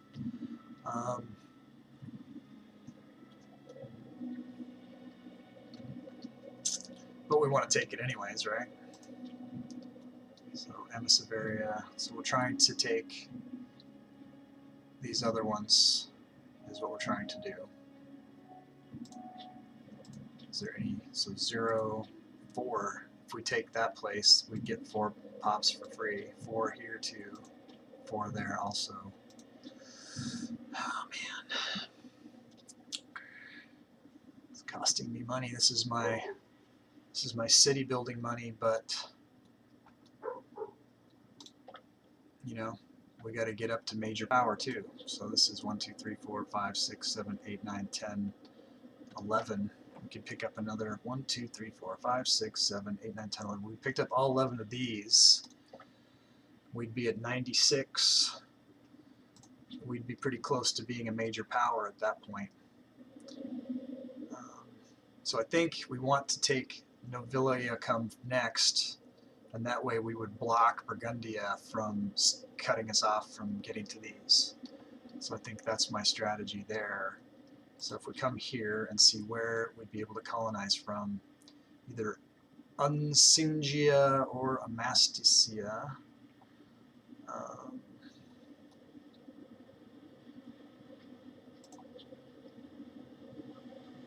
Then we would want to, pretty much depopulate Visurgis. So let's just move pops from Visurgis. Are the Guttoni integrated pops or not integrated pops? I don't think it even matters. They're all integrated anyways. Alright. Visurgis is a future. It could be a future capital. I don't know where the real capital is.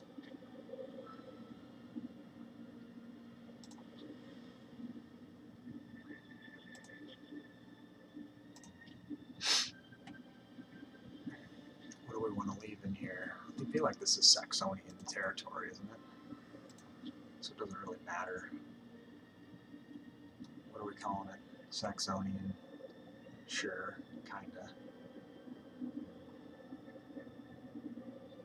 Why is there a break in the Saxonian? Because it's Suionian. So we'll leave a Suionian there. Or in Visurgis. Okay.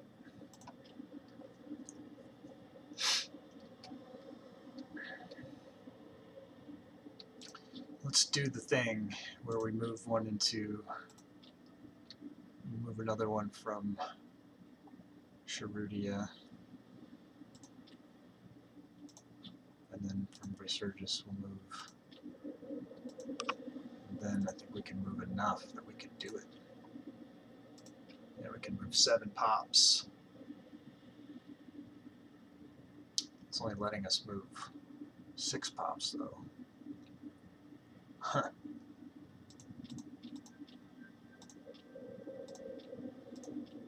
It's garbage, right? Tell me I didn't just depopulate Visurgis entirely. No. Let's do that Marianas move again.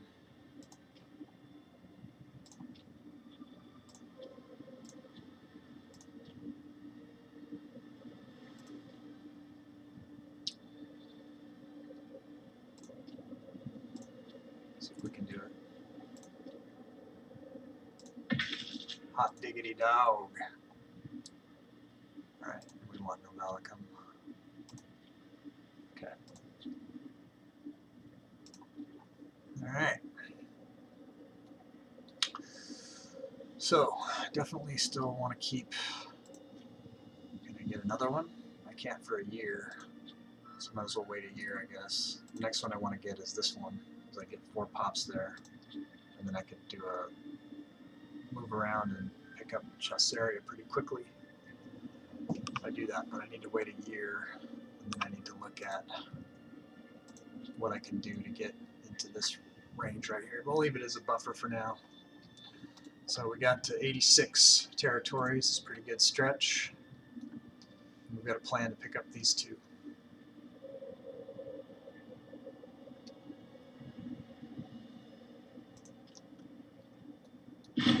My king. Pirates have plundered. No, not much we can do about that.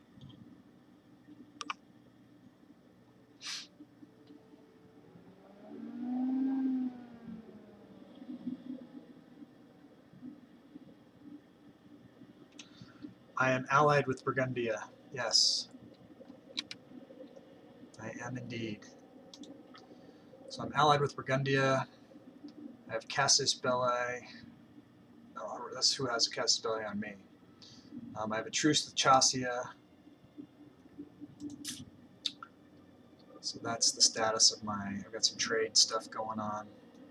I don't have any Casus Bellis yet on anybody, but when I start doing that, after I finish this mission line, there's a Germania mission line that I can get that'll probably give me Casus Bellis for free on a lot of these. Bountiful Harvest.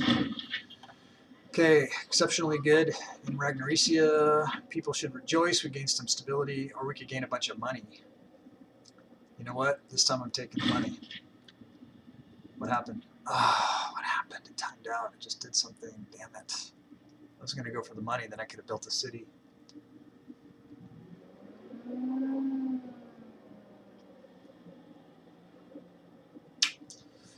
Well, that's what happens when you don't pause before you do something. Question of competence. After weeks of nervous looks and smirks at court, the whispers circling the palace have finally reached the ears of the king. It seems that someone has been spreading rumors and spinning yarns of his unequaled profligacy and unfitness for the throne. The damage has been done. Now I'll look to how the king will deal with the situation. Perhaps we can help to guide him. He's either going to lose a negative trait, 50%, or he's going to lose popularity. So we'll hope to lose the negative trait. What negative trait has he got? He's got dysentery. He's got tactically inflexible. It'd be good to lose that. Corrupt would be good to lose. So he's got things to lose. What happened? Did he lose popularity? Probably. Non-figure. Notice our legitimacy is dropping still.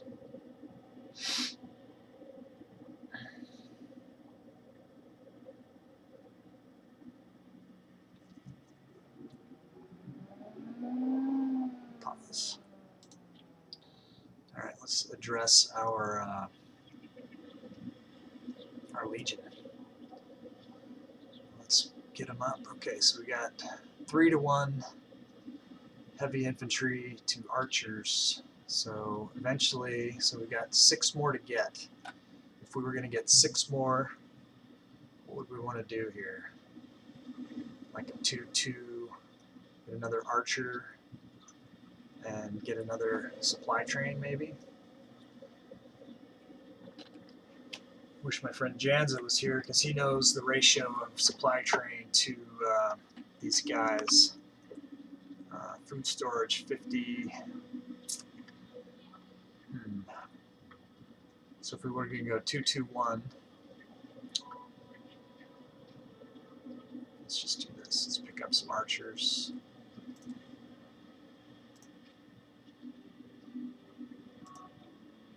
Okay.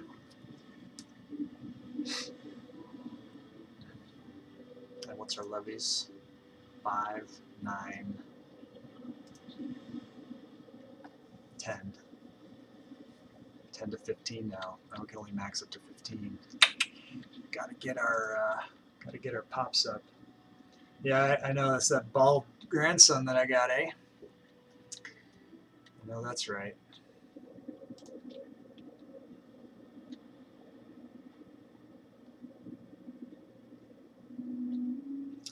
So you're pretty good for this time slot, Crusader. I do this. I stream on Tuesdays and Thursdays and Sundays.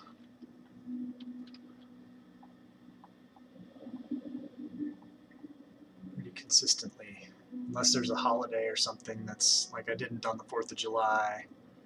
You know, I probably would skip. You know, Christmas, Thanksgiving, you know, that kind of stuff. Caught red-handed. Hauled it for the court. Jarek Theotis is a sorry sight. Caught with bare hands in hand. Weird. He is said to have been ready to strike down Ashram Gundred in a brutal act of violence. Luckily, passers-by were quick enough to act and prevent this terrible deed, and we now have the unenviable task of passing judgment on the wicked Jarek Theotis, who, what, he's not holding any offices or anything. He's the chancellor, actually. Shouldn't be too hasty. He could gain loyalty, and the other guy, Ashram Gundred, would lose 10 loyalty. That's our family, the Gundred family. Hey, Spore. The dungeon will straighten him out. He would lose 15 loyalty. He's currently very loyal. Dwamagast Theotis, who we are struggling with his loyalty, would lose, or an Ashram would gain. Well, let's just we'll keep this loyalty. It's fine. Not worried about the Gundreds. All right, Crusader. Thanks for hanging out. We'll see you later. I'm going to keep plugging away here and keep trying to increase our power. Thanks for hanging out. Hey, Spore, see what I've done here? I've migrated into the space that Chassis left. I've gained some property. I'm going to be trying to get these two here pretty soon also, in a year.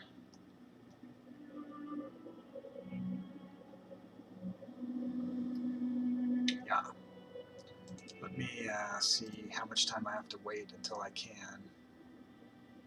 Insignia 7 pops.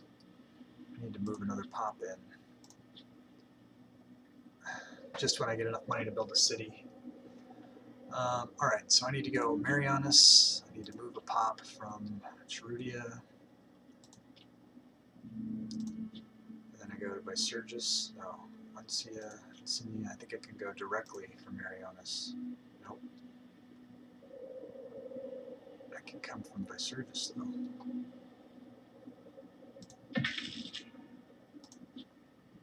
Haha. Only thing is I want this one. Why can't I do this one? I can only do it from... Well,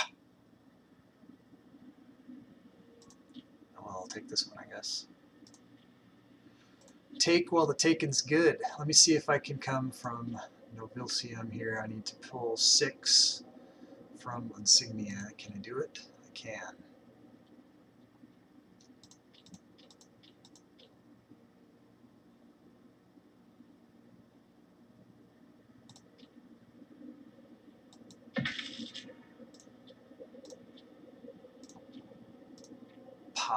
Bam. All right. That's nice. Just picked up a couple more. Now I kind of need to, if I want, I could start spreading out into here. I don't, you know, I don't want to get too far out. I guess I need this one and that one. And I got these stupid guys that I don't like at all. That's Cadenacia. What's their status? Are they still allied with Teresia? They are. And they have a defensive pact with 3 people now. Lactobragia, which is where? Where's Lactobragia? Oh yeah. So this whole bit, all of these guys are allied to Cadenacia. That's my problem. Locked in my neighbor country, completely took everything around me, and I couldn't go anywhere unless I went to war with them. Yeah. Now that means that that becomes your primary issue. Is you got to build up your military and get to where you can conquest. You know, if you can break somebody, you can, you know, if you can take out their allies or something, or there's ways you can do it strategically. So I got Burgundia as an ally, so they're blocking me here. This Cadenacia situation is going to be a thing over here. Varinia, let's look at Varinia. Varinia is in alliance with Chaucia down here, and they have a defensive pact with Rugia, so I'm not really afraid of Varinia. So I might want to, at some point, if I wanted to, I could expand militarily and take these 2 and, you know, build this up a little bit. Who else is this? Rugia.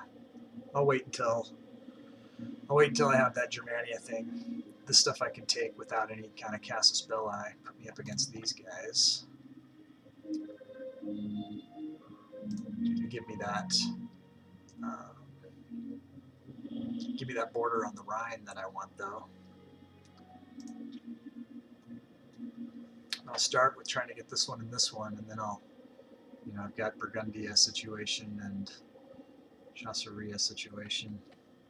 I'll have to look at putting some forts in. Put a fort here or here.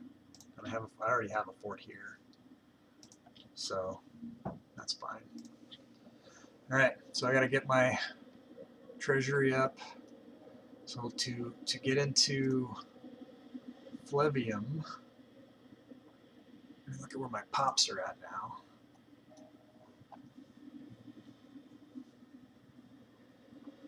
So I have 7 there, and I have 8 here. How come I can't do Flevium from? I can't do it from Aviona Major. Cannot. But I could do it from Aviona Minor. So if I move to pop down here, I could get Flevum. Now they'd be cut off, but you know, surrounding these guys might put you know, might make them be like, oh, I don't like the looks of this. I better pull out. Maybe they'll, you know, they'll escape out.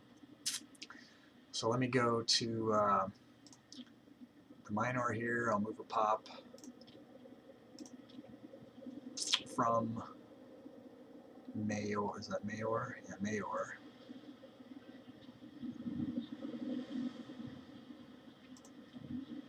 Why didn't it make the noise? Didn't make the noise, but I can do it. I did it. Okay, so I've got Flevum now. Now I need to figure out how to get to Bantia here, and then I will. There's 3 guys here, 4 guys there. Man. All right, let me look. So it's all coming from here. But I only need to. Did I already? I think I already. Let me move a pop from somewhere. Flevum, Vayanok from Tudorium. Oh yeah. We got a bunch of guys in Flevum also.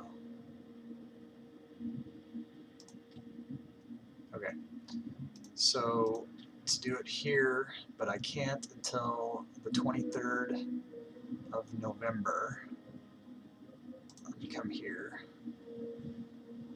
See if I can move pops from any of these places.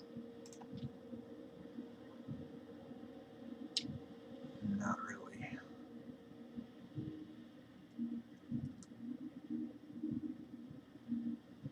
Okay, well, we'll just wait. How many guys are here? 5.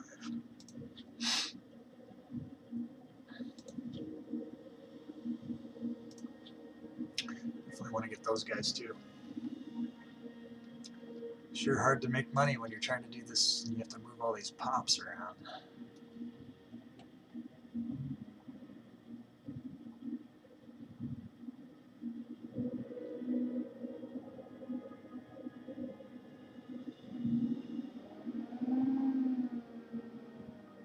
Let's pause this.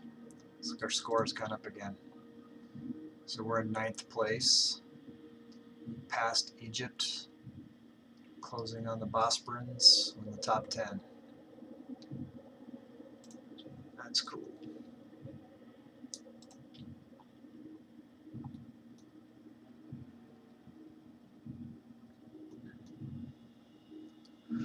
Thracia, Chassia, Herulia.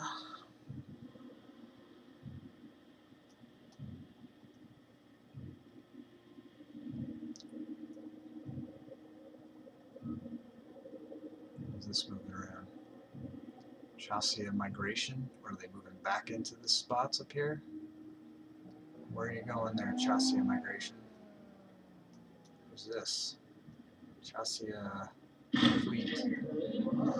March of time. Age finds us all in the end. Even the priests and surgeons shake their heads when confronted with the inevitable decline of the human body, as Rickamar Gundred is finding out he may not have time left. How sad. Let's pause. Tribal proposition. Our tribal neighbor, Angraveria, has started investing a lot of their treasury into opening up the borders between our two nations. Where is this happening? Angraveria?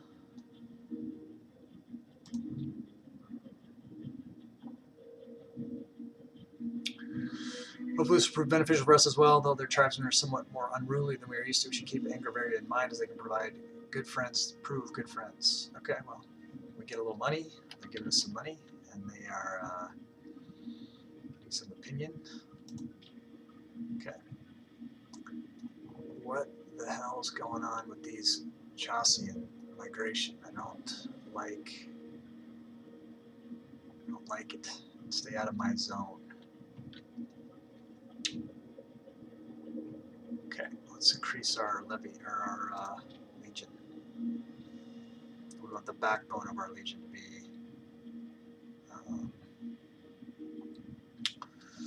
We want to have supply too, though. Why didn't it let me do it now? Confirm. Did it work? Okay, worked. 11 of 15. 15 and 8. 23. But, you know, our current size is not 15. Our current size is 11 plus 8 is 19. Hey, welcome back, Crusader. You can see I've moved down here. I've taken a little bit more settlements here, and I'm trying to, you know, take a couple more. I just have to wait a little bit.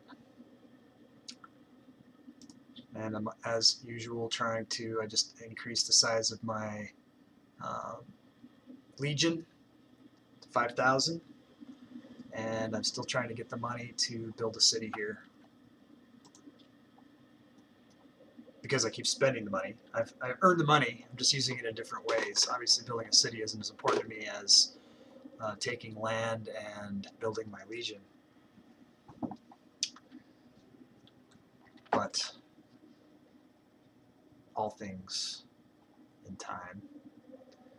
Theotis is hovering at the not very happy spot. Let's pause. Let's look at our ruler real quick because he's Keeps saying, oh, you're old and you're unhealthy and whatever. It says he's content. That means he got some things here. Let's seek treatment for his dysentery. It'll cost him 200 gold of his own money. And then if he can lose the dysentery, he might live longer. I know. Oregon Trail. All right. So he's seeking treatment. Try to keep him around. Untiring devotion. Baldo. This guy's been a good guy, this Baldo guy. I started the stream 2 hours ago, so 5 o'clock Eastern time. I don't know what time zone you're in there in Nevada, but it was 2 hours ago, and I'll go for another 2 hours.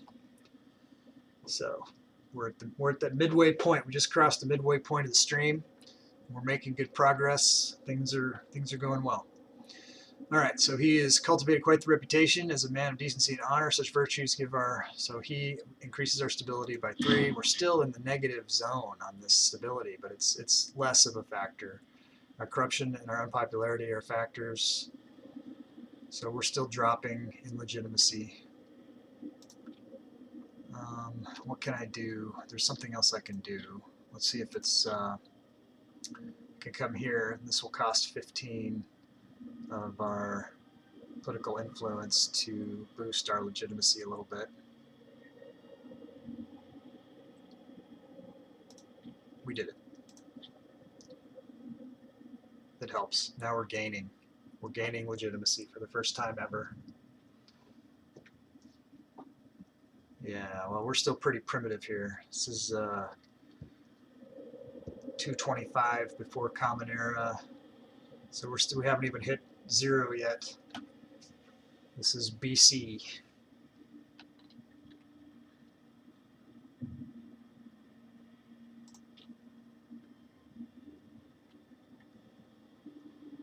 Soap. That's how the evil spirits get in, don't you know that? You avoid soap. No, he's still alive. He's still kicking it. He's trying to fight the dysentery right now.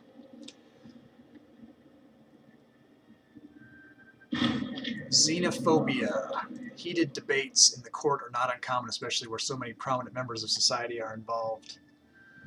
Lately, a wave of xenophobia has swept across Suionia, resulting in foreign values being regarded with great distrust. All in attendance at today's debate agreed, however, that Malorand crossed the line today when he accused King Ricamar of indulging in barbaric Domitian practices.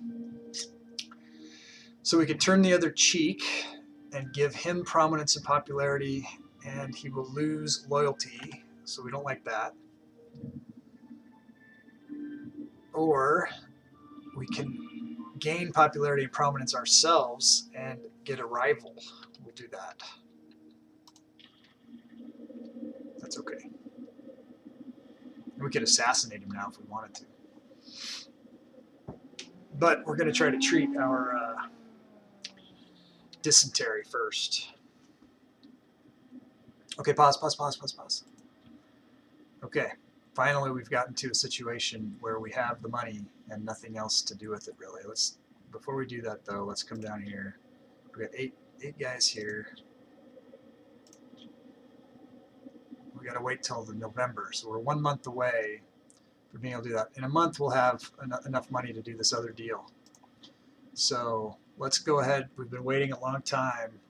Let's get this city that we need.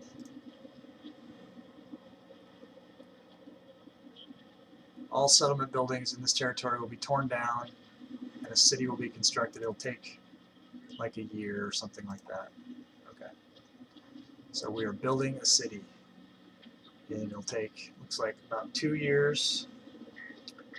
And at that point, we will, not this, we'll get this mission accomplished when we have the city. And then it'll pop a couple of freemen. And then what are we going to do? Then we're going to come in here and try to build a couple of training camps in that place. You know what we have? We have a couple of free investments that we haven't used. wonder what we should do with those things. He will die and take everyone with him if they don't figure out how to make healthy water and soap. Well, you know, we'll see about that, I guess. So we'll save those investments. At some point we'll need them for something, I'm sure. So we're waiting a month now, and then we'll be able to take some more land over here. We're going to build our money up again. 25th, pause. Okay. All right, so now we can pick up Tubantia and connect our other. I don't like leaving these guys hanging out here on their own like that. So even though Vidrosia, I could pick up a pop, and that would be good. We're going to go for Tubantia first. And now we're surrounding these guys, and hopefully we're putting some pressure on them, and they're going to want to migrate out and get the hell out of there, and they can go somewhere else. That would be excellent if that was the case. All right. So we kind of need to replenish our money. Our score has increased again, and we're now at 8th place, approaching Bosporus. And we are 10 territories away from becoming a major power from a regional power. So where are those 10? We got 1, 2, 3, 4, 5, 6 right here. This could be 6 of 10. And then at that point, you know, one of these guys is looking kind of like we might want to take them out. I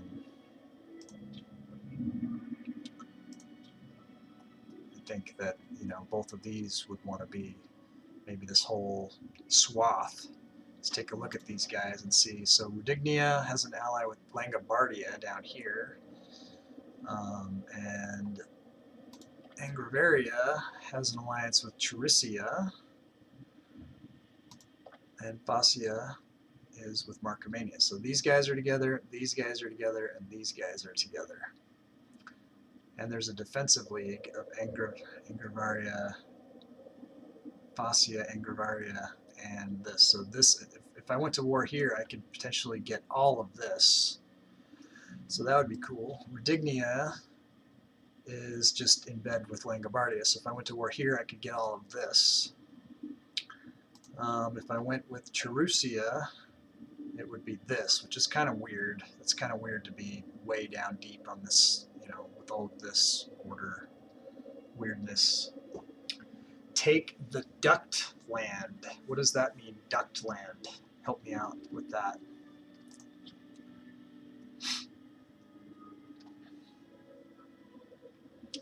You know, here's the thing too.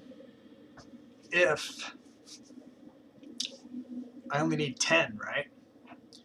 So if I was going to do the deal where I went with, okay, so what's the real spelling? What's duct? What did you mean?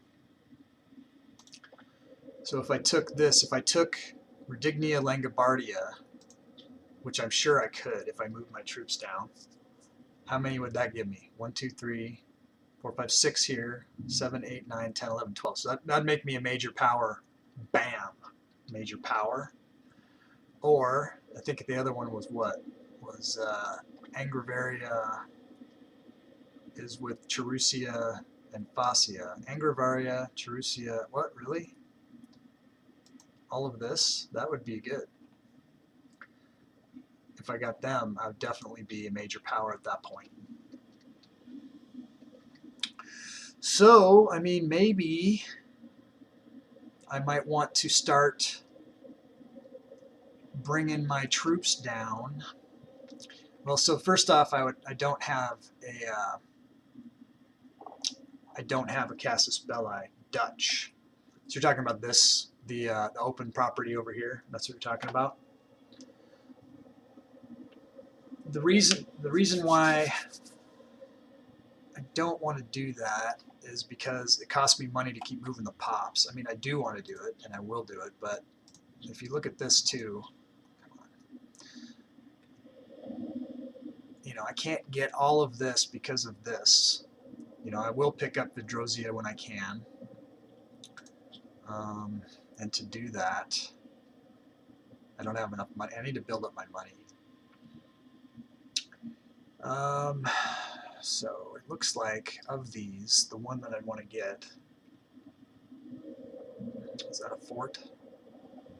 Fort, fort, fort, fort. So this is how the war would go. It would go attack, attack, attack, victory.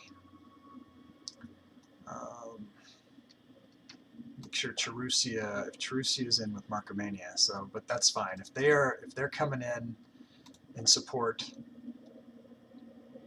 of this other person, it won't trigger their defensive, I don't believe. But yeah, I don't have the cash to support like needing mercenaries and whatever else. Block who in?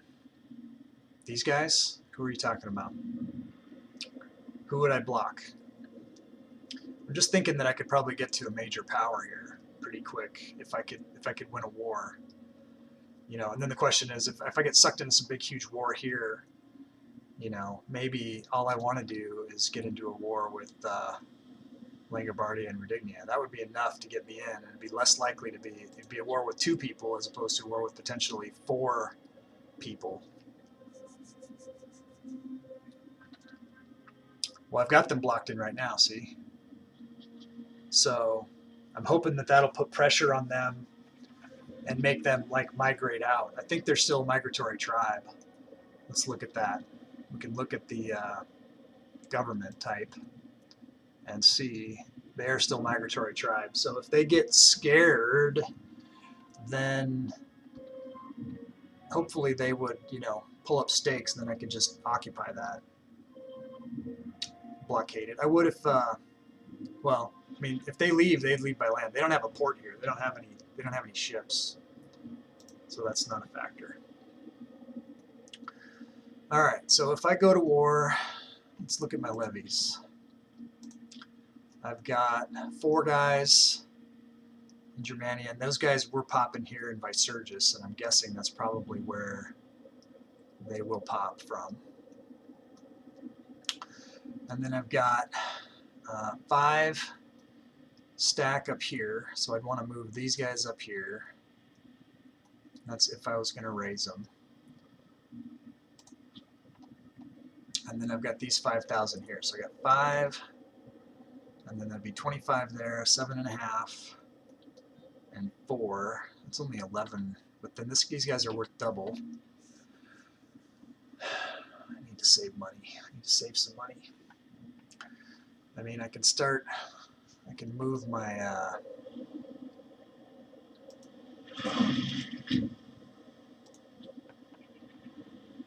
I'm gonna move my legion down, get them closer.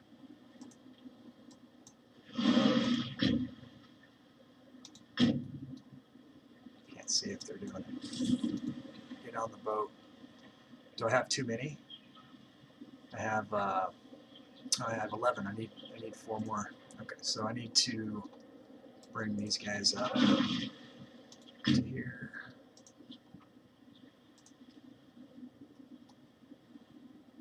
I also need to build my manpower up so that I have reinforcements if I need reinforcements. Not really, you know, war right now is not optimal, but we'll start moving that way. Come on. Why can't you do it now?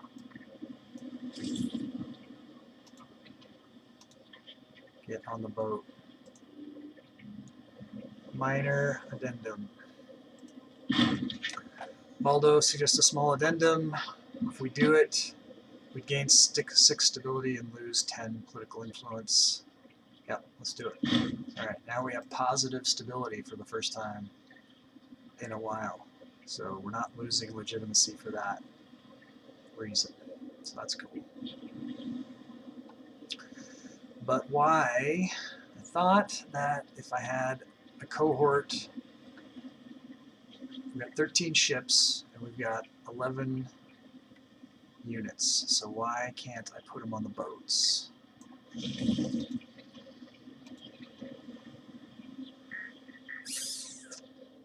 What am I missing here?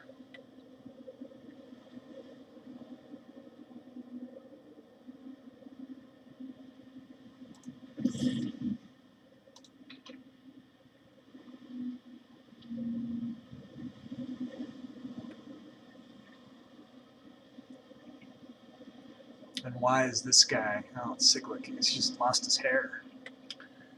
He's 40. He lost all his hair.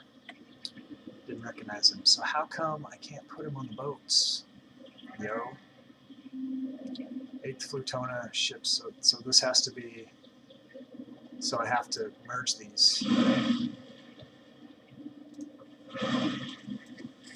Okay, that works. That was the problem. That's too bad. That is too bad. Okay, pause. Okay, so when I go to war, I probably want to keep all of my guys together, so I might as well, if I know I got guys coming from down here. There's no port there. Where can I put them? I have to put them into the port? Or can I put them in, you know, and they're exposed also. Let's put them in the port here. Okay, let's do a quick hop. Looks like Theotis is getting more and more disloyal all the time. Why? Because his power base is increasing? I don't know. His culture's happiness is decreasing? Maybe? I don't know.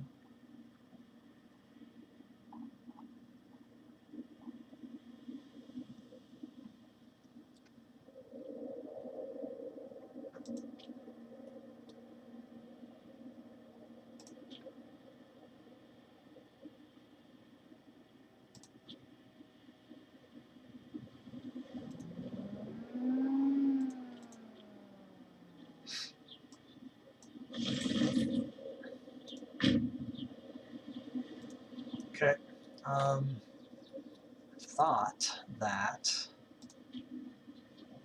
7 guys here. Can I move any pops yet? I can move one from Flibum and do it. Is that enough to do it?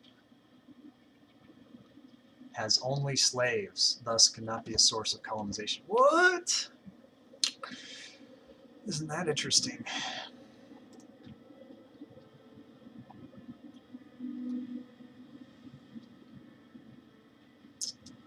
So I guess we'll move 4 pops.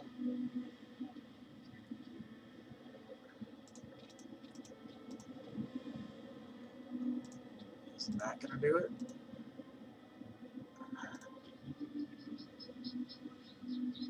Why can't I go from Tubantia?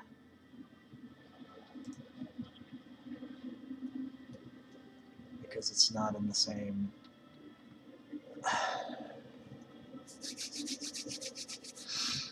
Well, isn't that...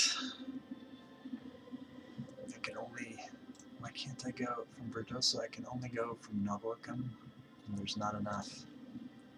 And I've just moved all the guys out. What a cluster, Fook.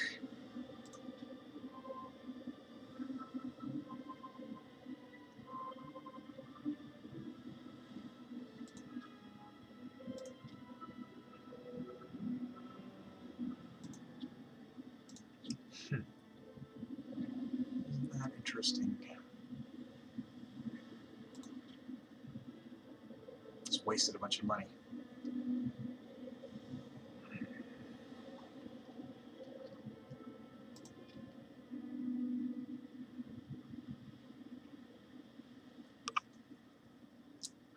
And I can only move slaves back. Right, I'll forget about that for now.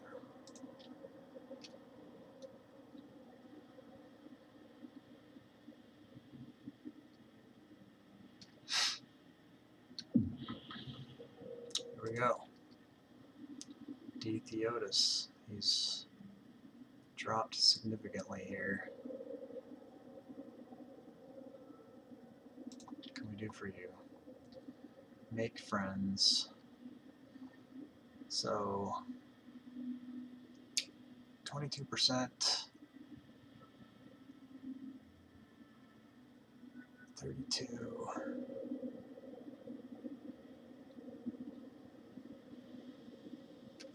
Time to give you what? We can't even give him another holding.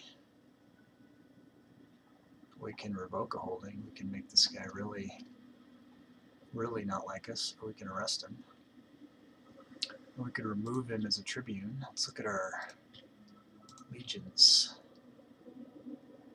He's got a 7.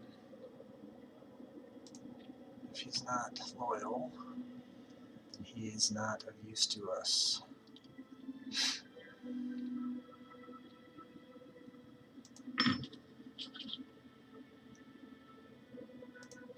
See the house head. He's very poor health. Let's go back there. 433373. Okay. So that's alright. But he still doesn't like us. Still seeking treatment. After that's over, well, we'll have to siphon funds or something. Got some unhappy Gundreds too.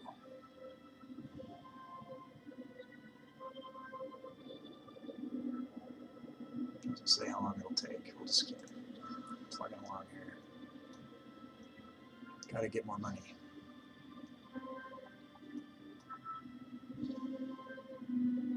We gotta get in position anyways.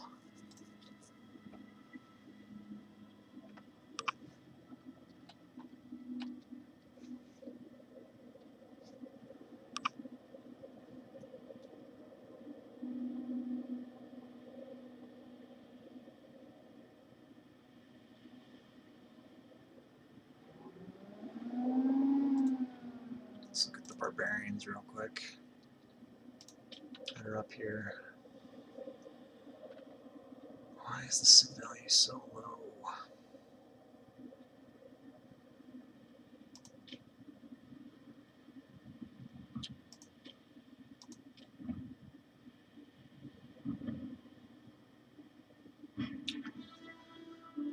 Civilization effort. Okay.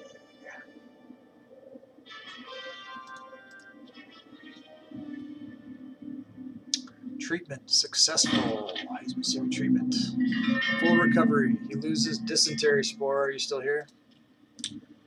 No more dysentery for my leader. That'll help his health. I see you're here.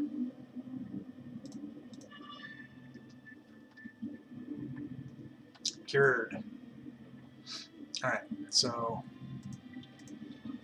seeking treatment. That's fulfilled. Okay, well I guess it's been fulfilled, huh? Watch it go. Oh, there it is. Okay, so he needs more money. Or maybe he can grant a holding now because he's not doing something else. I think maybe is that the deal? Aha! What's his health? Poor. Yeah, he was healthy. I mean, he's 68. 68.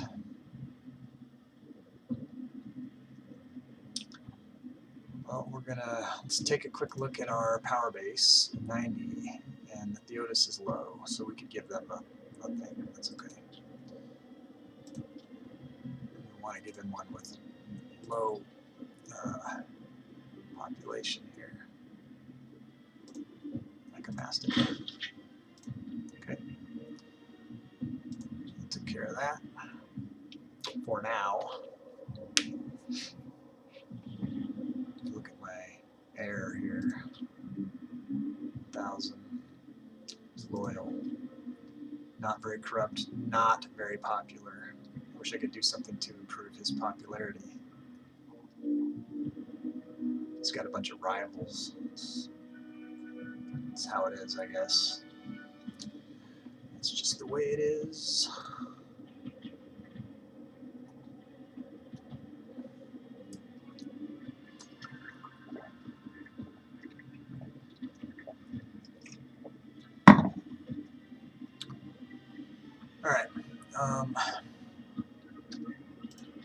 How's the city? Did the city get built yet? Another year.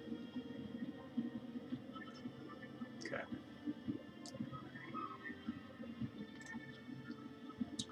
Need more money. If we're going to go to war, we need more money.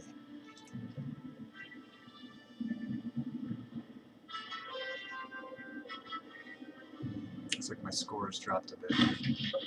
Patronage of the arts. A king is expected to be a patron of the arts. Artistic depictions of the king cement legitimacy in the eyes of the people, styled in the manner of popular gods and heroes. These sculptures, paintings, and murals are often worth their hefty price. We must not neglect the arts.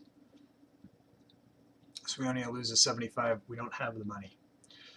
Frivolous expense. We lose a little legitimacy. Well, we can't afford it, so...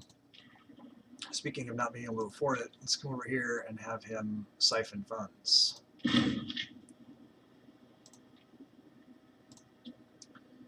How's our corruption? It's not really doing much. Pirates, meh. So unpopularity. What about, do we need to do some games or something? Can we do games?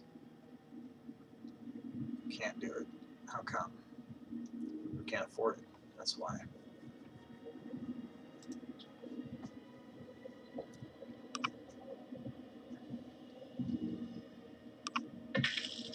Omen. We're going to do the popularity one. Do everything we can do to keep this legitimacy up. Hey, Crusader. So, I'm just trying to get money. We're still building that city. We got a little over a year to go on the city. I moved my legions down for a possible war with either Rodinia and Langobardia or this block of people here. If I attack these guys with Burgundia's help, that would be a pretty good chunk. Or with Burgundia's help, I could attack these guys. Either way, but I gotta get the treasury built up, and my score is dropping, and I don't know why. If that's because of happiness or what. So that's the current situation. We're preparing for war. We're also getting some reinforcements here. I want to become a major power. I think that would be a good thing to accomplish today. And I still have an hour and a half to go. I think I can get there. We just got to get some money.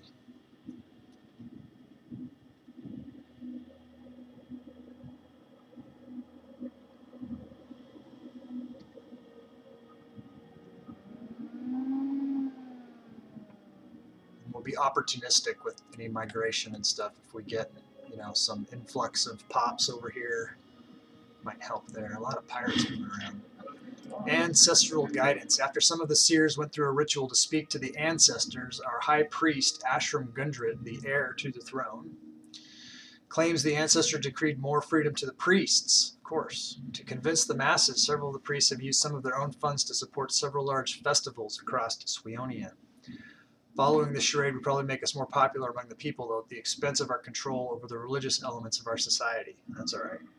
We're going to be a theocracy someday. We will follow our ancestors' wisdom. We could lose 25 political influence and gain some legitimacy. We don't care about pop conversion speed. Our leader gains popularity and our heir gains loyalty. Those are all pretty good things. Or we could tighten the cord, gain political influence, lose money, which we don't have, and lose loyalty. No, we'll do it. It's okay with us.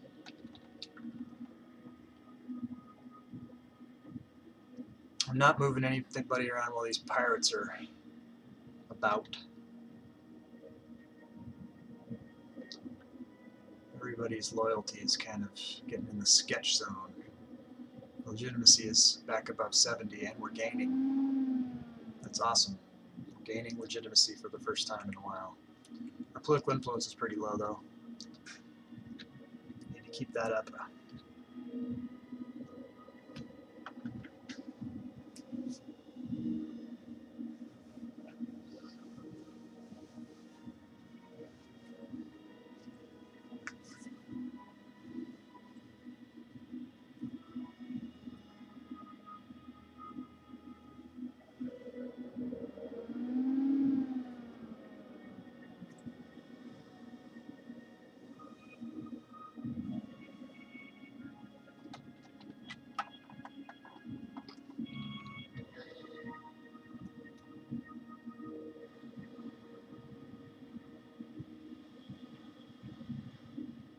Got to be able to afford mercenaries. A little chilly today. It's raining real hard. It's probably in the low 50s. I was just getting a draft from the garage. Got the door open so the cats can run in and out. Got some cats. A few cats. The coming of the city of Cimbria Australis. This is excellent. Okay, our extension of new privileges and investments into the local infrastructure has seen Cimbria Australis grow from relative humility into a true Cimbrian city. While it still has some way to go before it can rival the great cities of our age, the past 2 years have ushered in a new era of growth and urbanization in this territory. These are the best of times. Okay. So this is a big deal. It's going to accomplish a mission.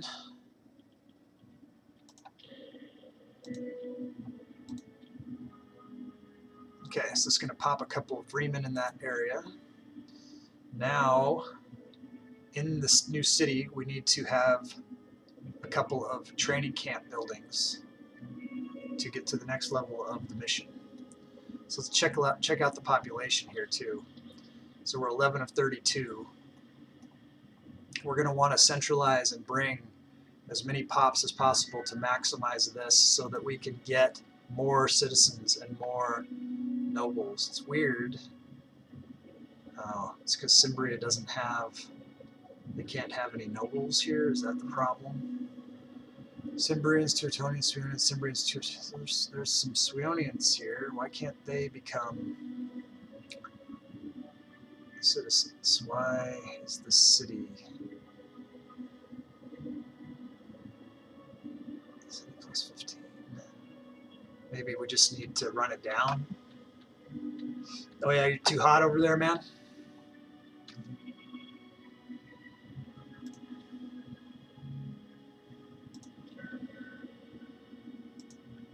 Let's view the pops info again. No, it's still not there. I don't know why they can't have nobles here. Religious endowments, local city building slots, import routes, promote infrastructure spending, fortify the province. They have a fort here, that's good. Oh yeah, rain. Alright, well let's see if we can move some pops in here, because we still, no matter what, want to get, you know, the citizens problem.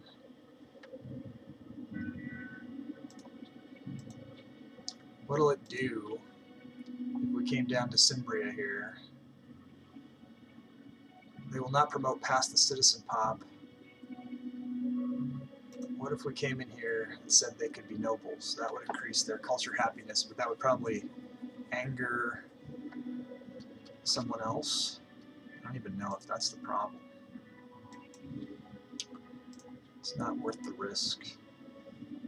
But let's move pops in. Edosia Cimbrica. Why is there so many people there?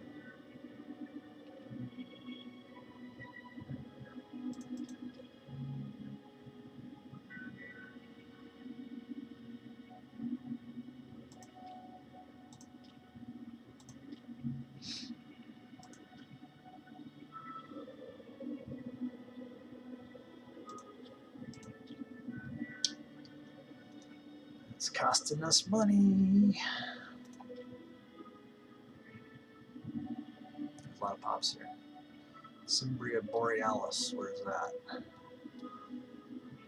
here.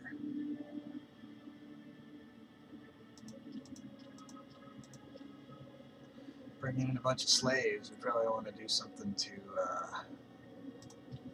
help the slaves out here, huh? Well, we're going to build a training camp, though.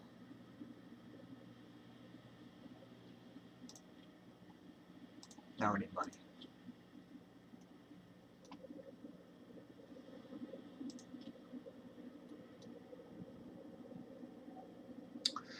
So I'm from Alaska originally. I was born and raised in Alaska. My family's actually lived here since the 20s. My grandmother was born here in the 20s, and before that even, My great-grandfather was a territorial marshal before Alaska was a state. You know, we've been living here since before statehood. And so, yeah, so I'm, depending on how you look at it, I'm a third or fourth generation Alaskan. We've been living here a long time. We like it.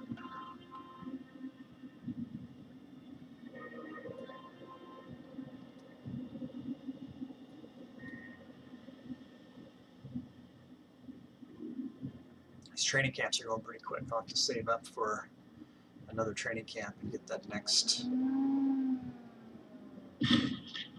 Sad news, someone died of dysentery. Spore. Genibald Ramdrid was the tribune and uncle of the head. He was the head of the Ramdry, so I gotta examine all that. And now the family is scorned because he's not the tribune anymore. So let's look at see if we can find a Ramdry guy here that would be of any usefulness. So we can put him in.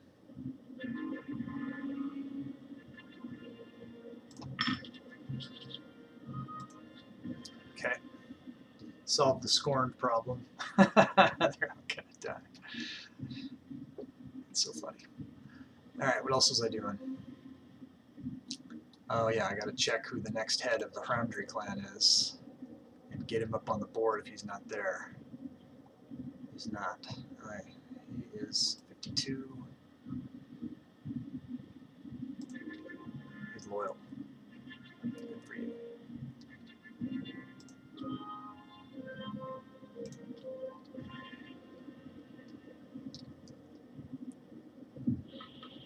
Pause. Disloyal character. Rocco. No, no. This is the disloyal grandson. He's very disloyal. Can bribe him.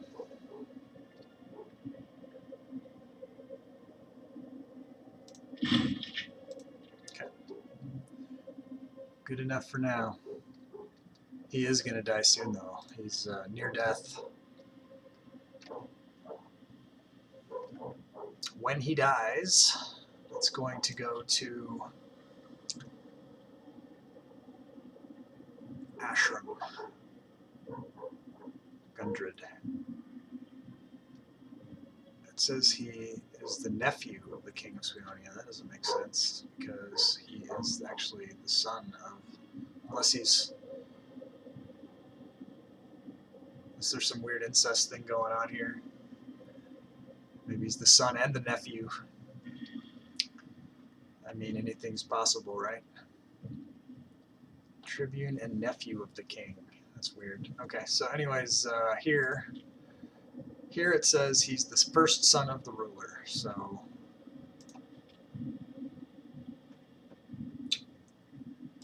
he's a shoe-in. And then it'll be interesting to see what happens between him and his son.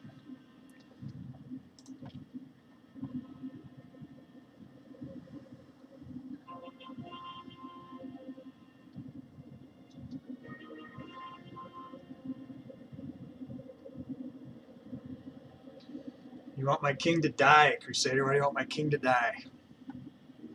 It always causes instability to everywhere when that happens.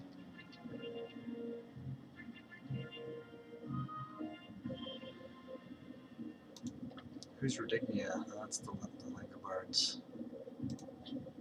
Yeah, I think this would be a better chunk of land to get. Be a little bit more stable. Ah, he died. He died. Crusader. Ashram Gundred rose to the throne, will now rule. His stats are garbage. Our stability decreased. His legitimacy is... Okay, he ate a particularly rotten herring and died at the age of 70. Alright, let's take a look at this now. We've got a bountiful harvest. Ragnaresia, we get the rejoice, we get the stability, or we could get the money. I think right now we want money. Well, it'd be nice to get our stability up. We are losing stability. We'll do some other stuff. We need money. Alright, let's look at this now. We need a new high priest.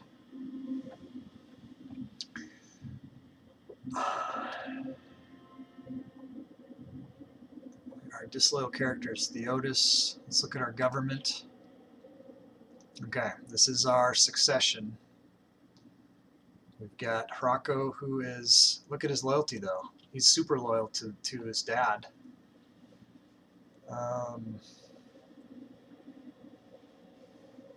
Excellent. So he's not going to be causing any problems for a while. Then it looks like his son is the next heir here.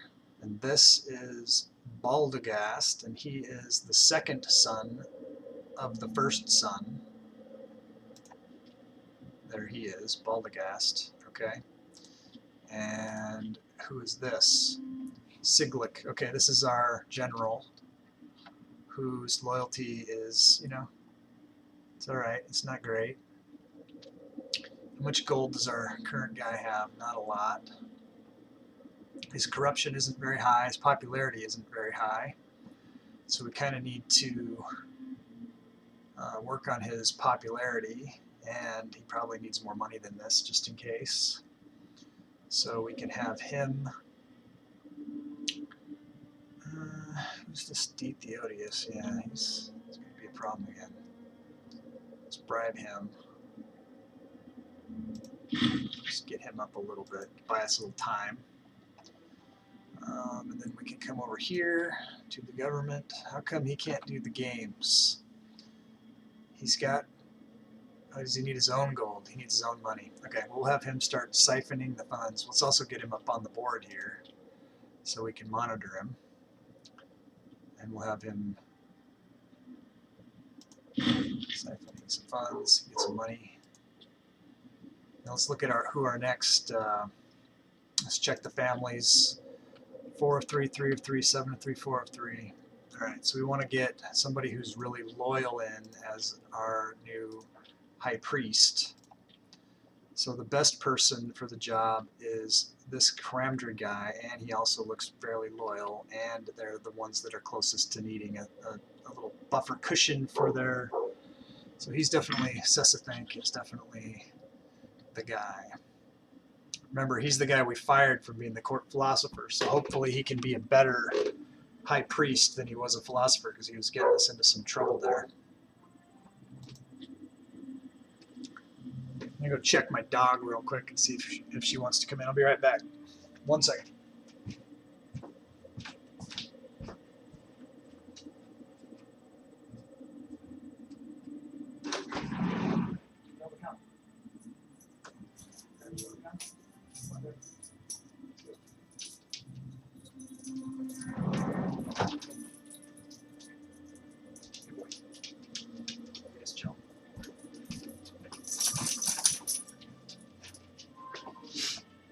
Alright, sorry about that. The dogs were wet. Alright, let's take a look at what's happening here. Teresia, 888. Plus, you know, Cadenatia, plus there's some little satellites and things around here.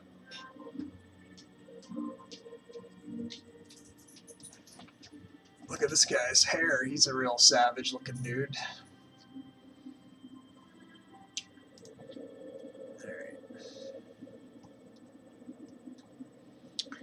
Okay, Rome is still staying in the south here. Looks like they're having issues with Carthage. They're at war with Alatia and Delphi, so they're doing some stuff over here. In France, we've got Liturgia 669. What's my pop? 381. Man, we need to get our pops up and growing here. Right, let's go back to the city over here. And we got to get more people in the city. Okay, so it looks like we're actually starting to get some potential for nobles here again, or now, so that's good.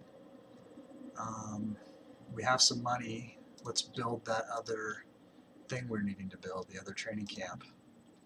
So we'll get that going.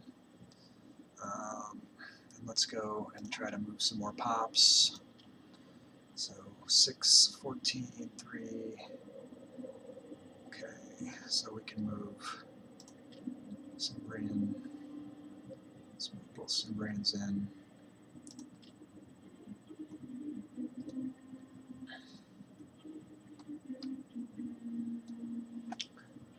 Groove into the music. Okay, Teutonian Cimbrian with Cimbrian here. And Cimbrian here. Okay. Let's see what else we got. What else we got? We got Cimbrian there. It's okay for these guys to be Cimbrians.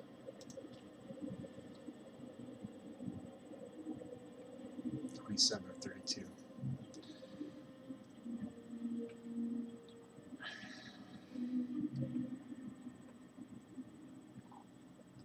All these guys are slaves. We need to move in 5 more.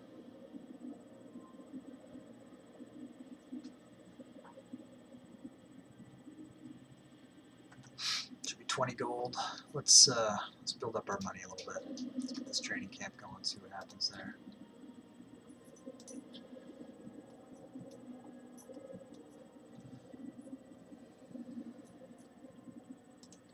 It'd be nice if I could blast through this mission. After we do that, then we have to expand trade. So we'll have to put in 3 new trade routes. And then I'll have 3 province investments, so I can go find some more trade. I can put some trade routes in over there. I'll have 3 to do that. I can blow into that real quick. And what's the next step? Embellish Broborg. What does that mean? One of the following must be true. They need to have. So one of the things that I trade. Pause.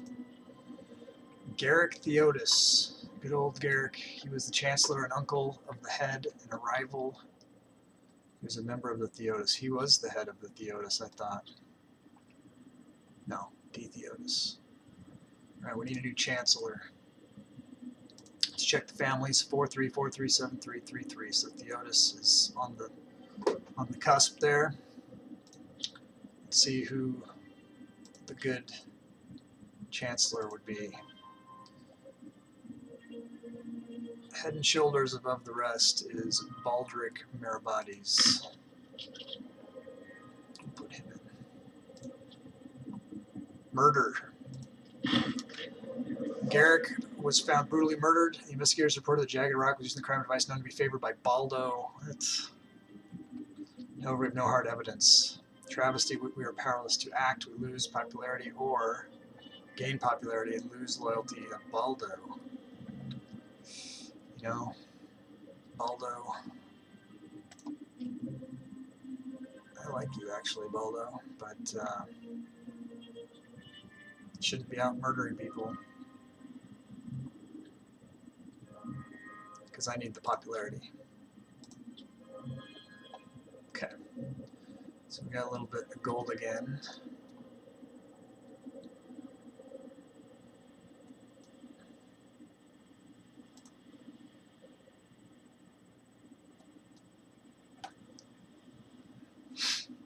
We could make a push and get the pops up here.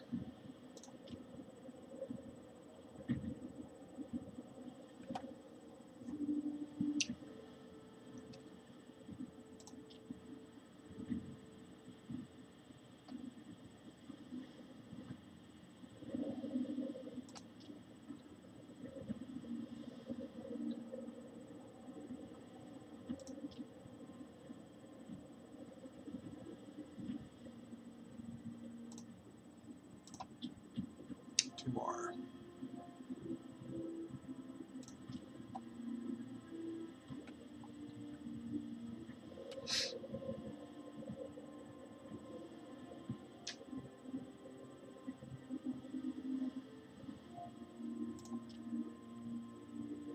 Okay, so they're maxed, and they will start moving guys up and down the list here.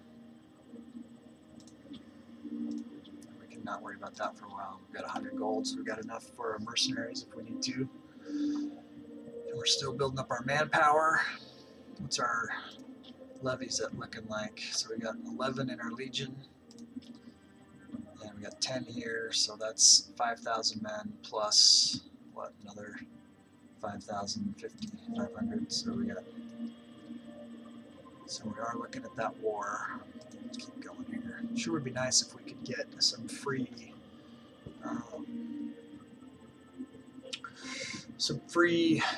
Casus Belli's, if we could finish this mission out. I feel like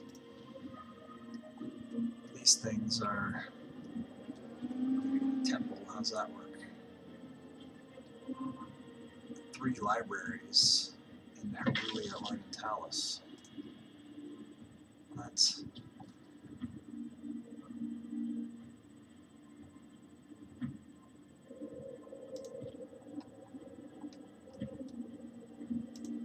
okay.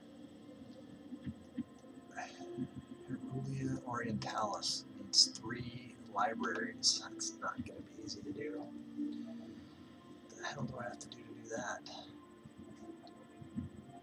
I would have to increase building slots there. Alright, let me look at extend trade. 3 new trade routes, which would increase 2 building slots in Broborg. So anywhere in here.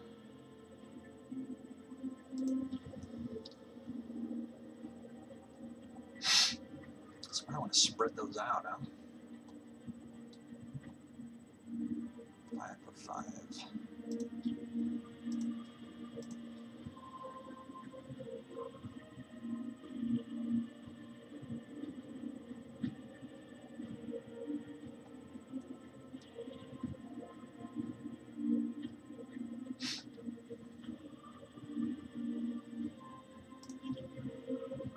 Does it matter where I put them, or are they all this? Livestock, grain, hemp, livestock.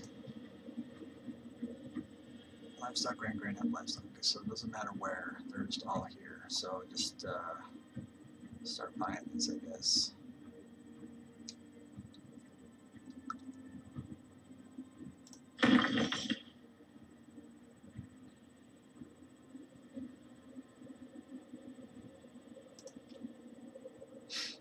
Alright, well, I'll wait 6 months there.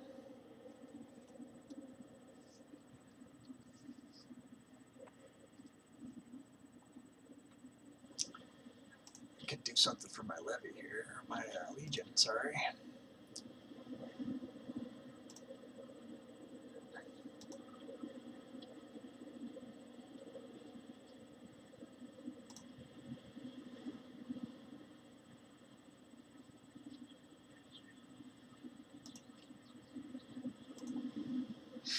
Alright, so we're 13, 8. So that's good.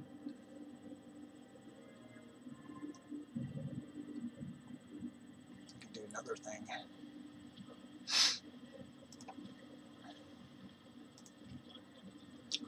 Four.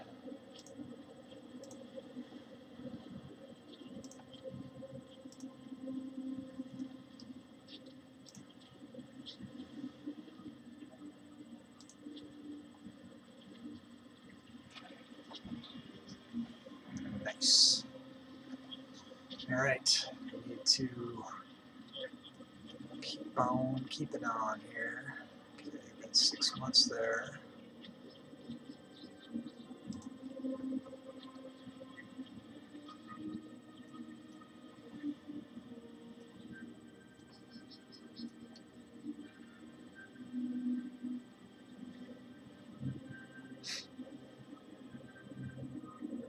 Happiness is going up and down.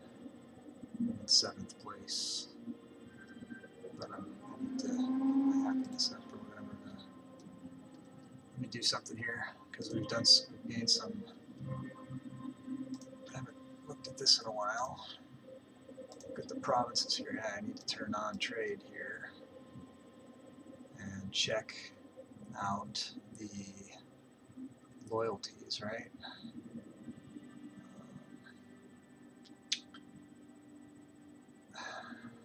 he's done. He's encouraging trade, which, you know, he's the king. He's got the Westgothia. So he comes in and he messes with my everything, huh? Who's my governor? Let's look at that. Goes back over here. So he is Frisia. He's loyal.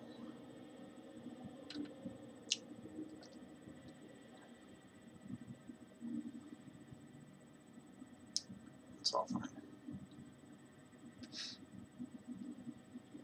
Nothing happening that I want to spend any money on, I don't think. Right now. Or spend any influence on. Okay, but we opened up some trade there. Hopefully that'll help us.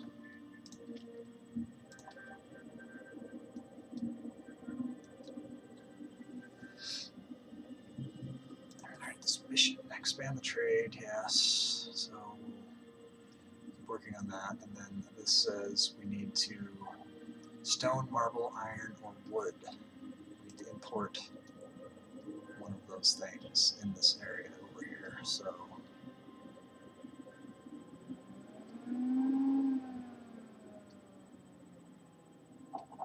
we'll look for those things when we can in a second here. Pirate lair. It has come to our attention that a pirate lair has sprung up in Sardinia. The local merchants and traders clamor for us to root out these pirates so that the trade ships can continue to sail.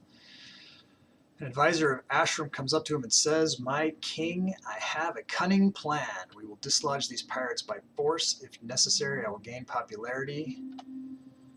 The pirates will be discontented, and we will get anti-piracy activity for 12 months. The citizens will be happy and be good." Well, yeah, let's do that. So what can I do about that? Let's go down to Sardinia.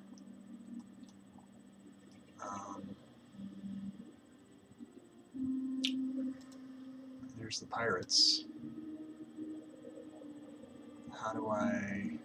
What can I do about these friggin' pirates?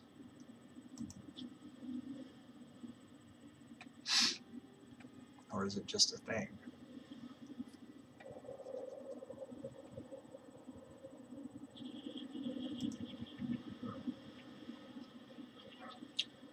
Settlement, revoke city status, found city, found metropolis. Relocate capital.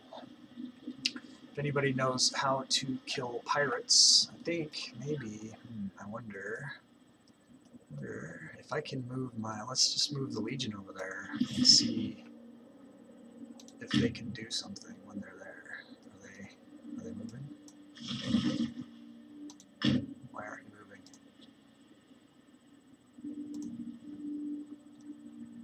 How are they going to get there, I guess is the question, right?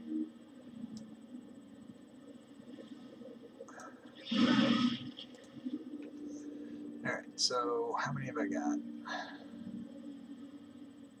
It's like 7,500, I think, so I need to build a couple ships.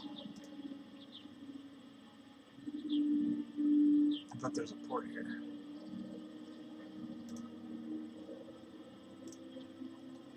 Maybe the port's here. There it is. Alright, when these triremes are big enough, well, that's not going to be, it's not going to be good enough. what do I got? 7,500?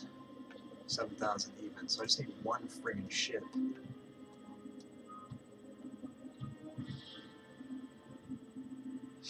It's not going to be built fast enough for me to take advantage of whatever that pirate law thing. Let me look at my laws and see if that anti-piracy. So that's just not a thing. But I still need to build at least one more ship here. I'll build two more because I'm probably going to get some more legions in a second. pause. Okay, there's the trade route that we want. So we also want to do another one. Am I doing the right one? Yep. Okay, let's look at the imports. Said we wanted wood or stone. Stone, marble, iron, or wood. Stone, marble, iron, or wood. Stone, marble, iron, or wood. Yeah. Right.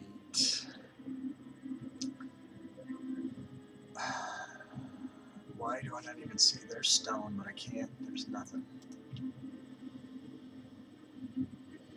I see, because they don't like us. So theoretically, if we gave them some cash, we could get into a. I see. Okay, so this is news to me. This shows that it's possible that they're out there. I just need to do some sort of diplomacy. I'm real close, Crusader. I'm so close. I really want to do that, but I'm also doing this mission thing. I really want to start that war. So, you know, try to get that going. Before the end of today, I will declare war, I promise. All right, so of those 4 things, stone, marble, iron, or wood, let's look and see what's available and which one would be the best one for me to get for other reasons. So wood, if we got wood, it would give us manpower boost, which we like. If we got stone, it'll give us, reduce the build cost. I don't really, that's not a thing that I really care about. Marble is where it's not available. So stone, wood, marble, or what? Iron, that's not available either. So let's look at, the wood was help the manpower. So let's see who could possibly, Chasia, Treveria, Latobrigia. So 31 to 90, that's tough. 40 to 90, that's a little better. So that's a 50 gap, 51. So with Chasia, we have the best odds of being able to increase their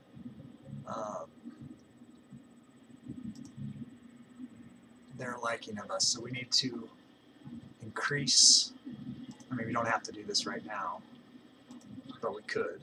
We'll just get it out of the way since we got to do it anyways. Let's go to Chasia and let's see if we can, what we need to do. So we need to raise like 48 something. So to get there, this is only be 25. For here we spend 25 and we could get up to 50, and that's what we need to do. That'll take some time. We'll let that roll.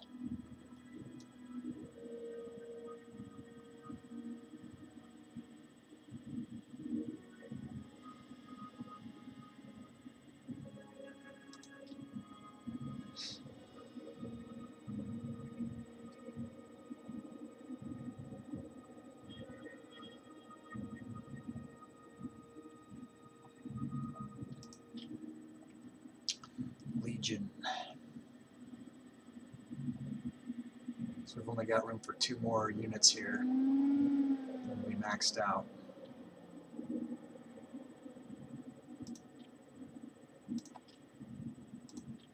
Okay, and where's our levies at?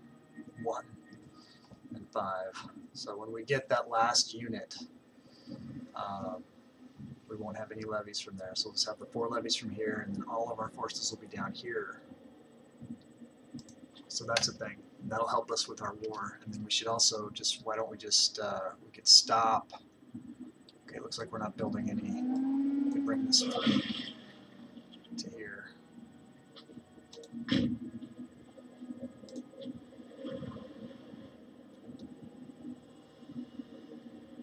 commercial ventures. Pause.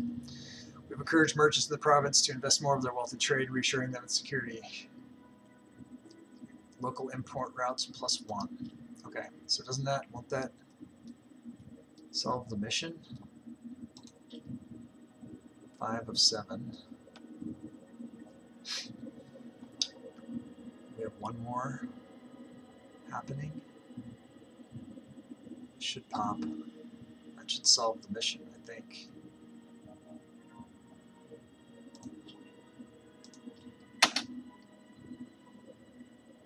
Didn't it?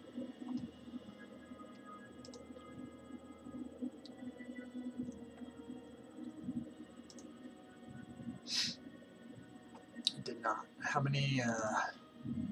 Still have one province investment.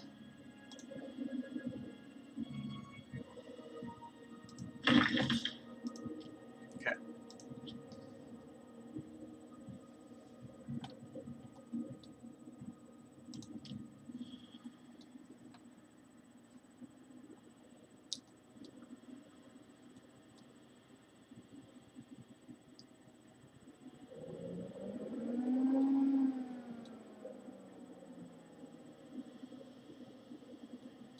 What's this? Building a trireme. Yeah, we don't care about that anymore, really. Gonna stop building another trireme. Pause. Crocus Theodus was murdered. He was the admiral of the 8th Flutona. Okay. I think that we aren't going to care about that in a second unless they are scorned, which they are. So let's look. Not that Flutona, this Flutona. And it was a Theodus, I think. So we want to get a Theodus. Blomghast, he's confident. And this guy's not the one. Okay.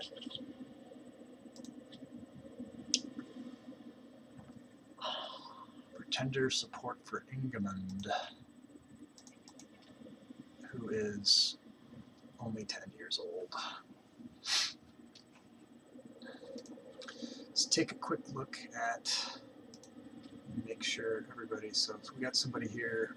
Idwala is not married. I thought she was at one point married. Alright, we need to address all of this. So we got an unmarried daughter here who's a princess. So we need to get a good marriage here. It can help us politically. So maybe, who are we low with? The Gundrids are low. Huh. Okay. 11-3. So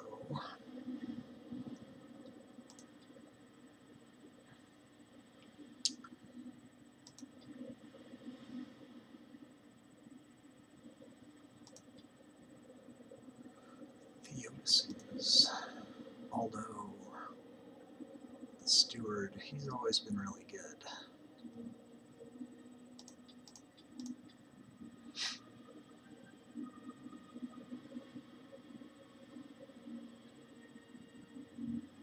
Poor health here.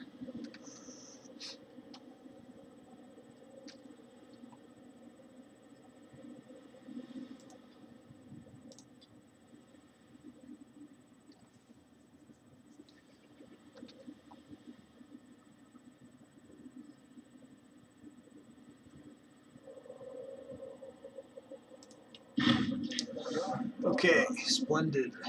What do you mean? Oh, after the campaign, after I've completed Stellaris? That's a good question. We'll have to look at that and see, what other games are out there. Let's see what the progress of some mods are. I know that there's a mod for CK3 that combines Bannerlord and CK3 together, where you play CK3 and then when you go into a war situation, it puts you into Bannerlord and you fight the war in Bannerlord. That would be cool to see.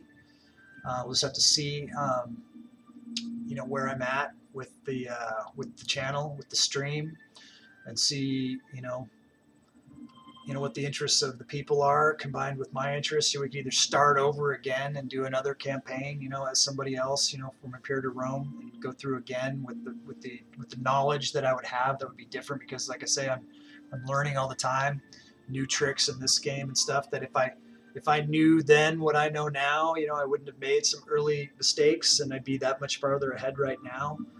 I might be able to, get an even better start for the another mega campaign. So, we could look at that.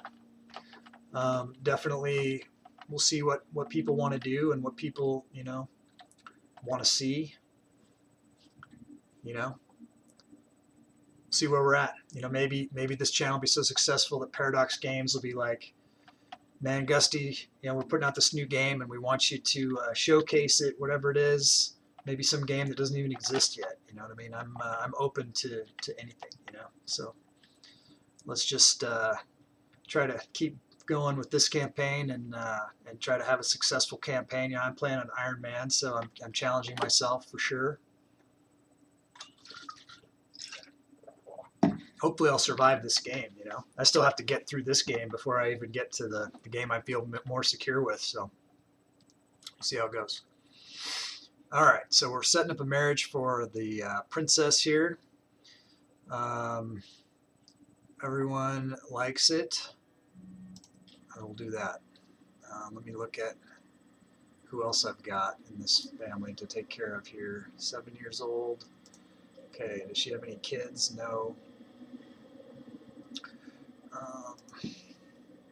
Now he has kids that are 10, so when they start to be 12, then we need to look at tutoring them.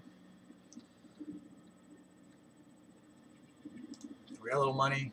I really want to get my Legion just maxed out. And let's check out this murder here. Crocus Theotis was found brutally murdered in his home. Investigators reported that a mace was used. Duwamagan Marabades is the suspect.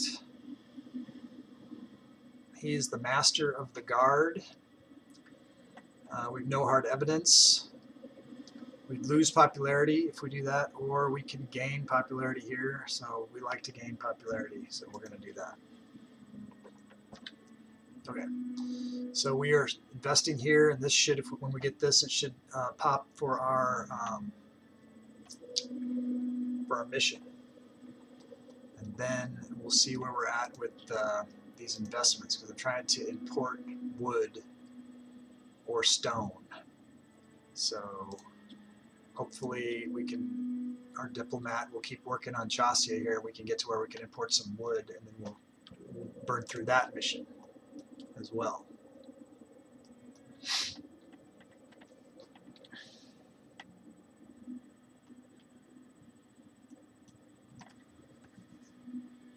And then after that, we've done those two things, and we got to do this Temples of Herulia Orientalis.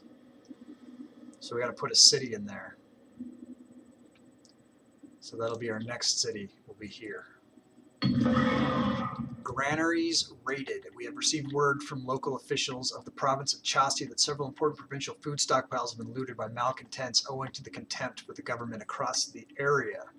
It seems they hope to make tensions worse by forcing a hungry people to action. In any case, it will not be cheap to replace the stolen goods. So we could replace the stockpile, and we'll lose a little bit of gold, and he will gain, the governor will gain loyalty, which is good. We can make the governor cover the costs, and that sucks. Brigands will be caught. Grain return would lose political influence and manpower. We don't want to do that. And we'll just go to this first one. That's the best move. Minor addendum clause. Baldo. So we can get stability. Yes, do that. Okay, so our legitimacy is looking pretty solid right now. We're a lot of green there, not very corrupt. So we can keep our legitimacy up, and that's good. We do have, this is our general. We want to keep him happy.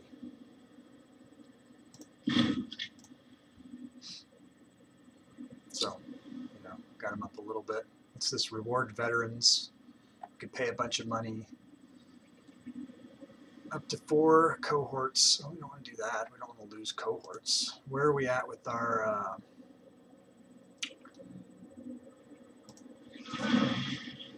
is he even on the board here? Wallow. He's an admiral. Just put him up there. He's pretty loyal. You know, you really want these guys to be more loyal than this, but I don't want to spend the money to do it.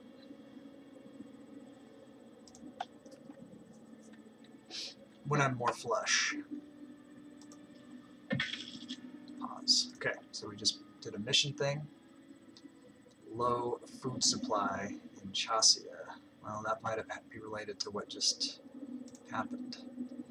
Alright, so we're going to expand the trade. Commercial ventures. We've encouraged merchants, movement of goods. Okay. We still want to try to do this. Let's go to our capital and look. So we've got 3 open imports. We're still Chassis at 43. I could spend a little more money there. Send him a gift. I'll get us a little closer. But is it close enough? Probably not yet.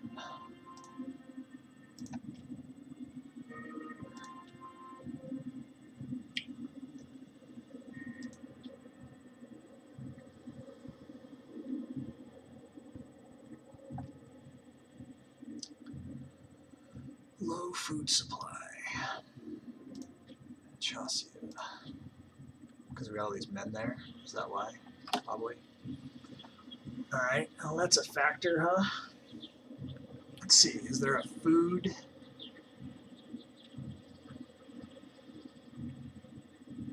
Is there a food map mode? So I know where there's more food than that.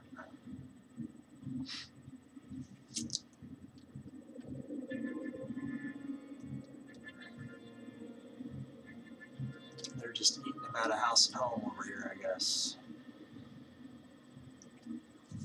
What's going on here? What the heck is this? A Rhodingian revolt.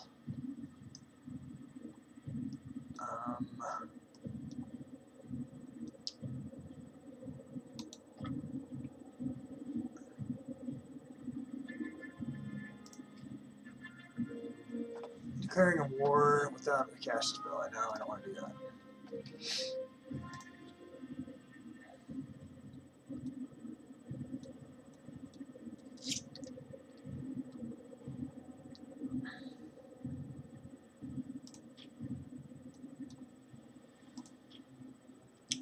Alright, so the province of Chassia is running out of money, or running out of food. Let's see if, yeah, there's way more food here.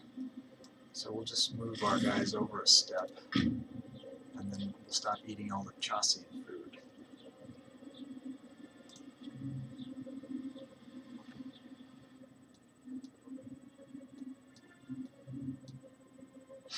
Alright, where are we at? So we gotta build a city here. So we need 250 political influence. So we gotta get political influence up. And our gold up.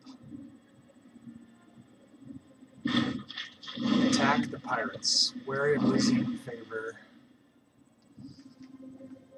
With the local population decided to give in to his man, after your preparation, he's finally ready to attack. His advisors cannot agree, however, on whether it would be best to attack them by land or sea. Go the overland route. Pirate haven is removed from Ferradinia. Morale of armies goes up for 5 years. Excellent. That is awesome. Yeah, we're gonna do that. We're gonna do that. Absolutely. Nice. And what? Wait, so there's no more pirates in Ferradinia, too? How awesome is that? Alright, what other pirates have we got around that we need to... These guys are across the Rhine, we don't care about them. We got pirates up here, and pirates here. Hopefully someday those guys will get knocked out too. Well, that was wonderful. Okay, and we've got... so these guys, the food's going back up, so they don't have the food problem there. We got food here for a while. Obviously, they'll be eating it down. That's okay. Let's go to our Legion, and we will do our final boost here. We're going to do heavy cav. Okay. So our Legion is maxed out, which means we have 0 levies in Scandia, because all of the levy there has been claimed by the Legion. So, we are so close to going to war. It would be nice to have, so we'll have 10,000 guys here. Let's do a quick look at, man, what the hell is up with these guys? Langobardia is at war with this Rhodingian revolt. Yeah. 1, 2, 3, 4, 5, 6, 7, 8, 9. How many do I need to be a major power? 10. So going to war with these guys right now wouldn't be the good thing. It looks like Langobardia has gotten just weirded out by the Marcomannians. Alright, let's check out this whole defensive league over here. Okay, so if I went to war with Angravaria, they're allied with Teresia. So either way, if I attack these guys or these guys, they're involved. But if I attack Angravaria, it's going to drag in the Fossians. The Fossians are in with Angravaria, so that would be these 3. But I wonder if this defensive league thing is going to happen. If it would bring in these guys also. So I could end up at war and get all of this land if the war was successful.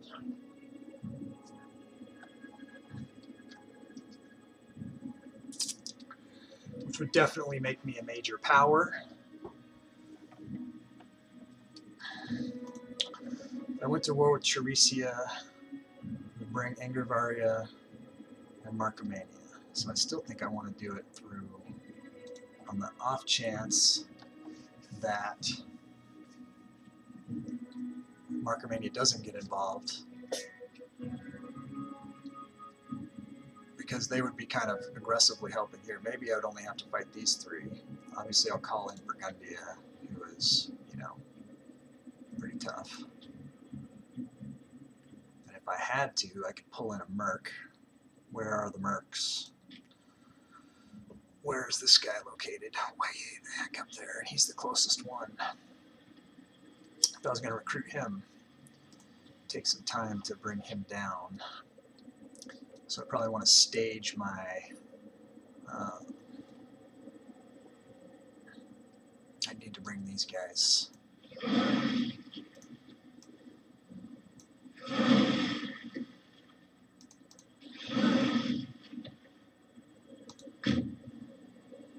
Let's take those guys back over there for now. Okay, Chassia.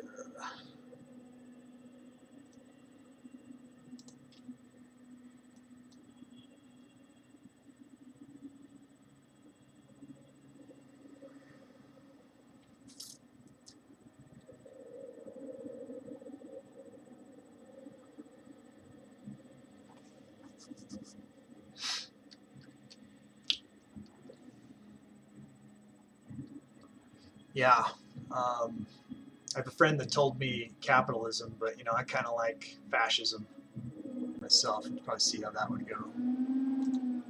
I don't know enough about it yet. That's a few games down the line. And then when we start playing that, we'll definitely need to learn how to play it and just figure out what the best way to go will be. check these imports yet, see if we can get that wood yet. Chassia.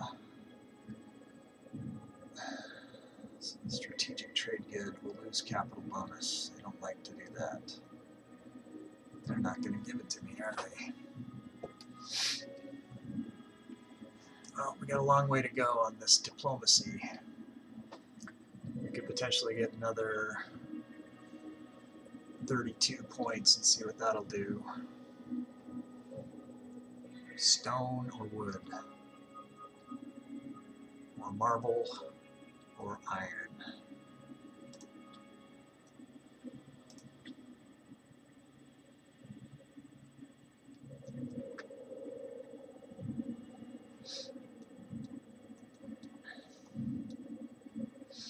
Pretty close on this war declaration too. I really want to do it.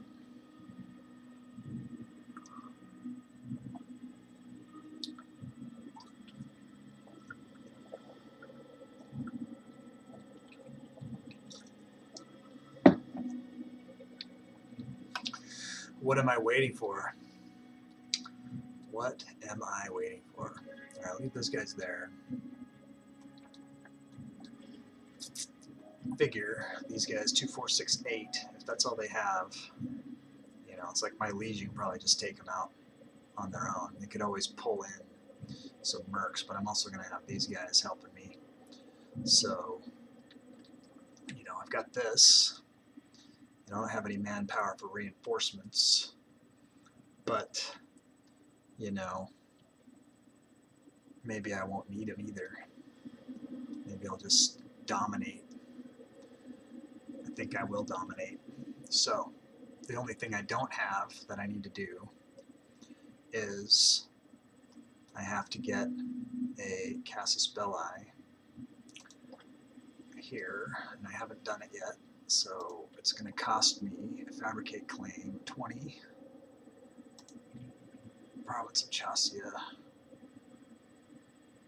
And that's going to take some time to get.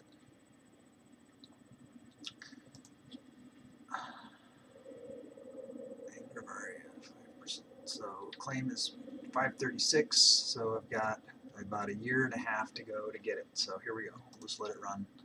Then we'll build up money and we'll build up manpower in the meantime.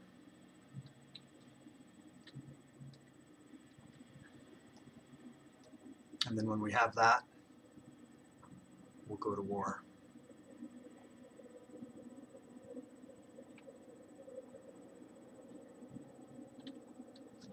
And maybe we'll be a major power by the time this session ends. I don't know, 35 minutes would be tight. If not, we'll finish it on Thursday.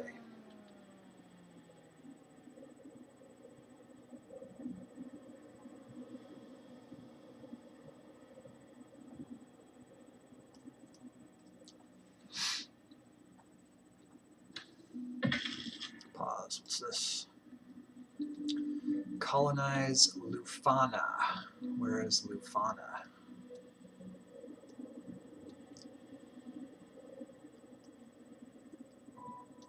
Where is it?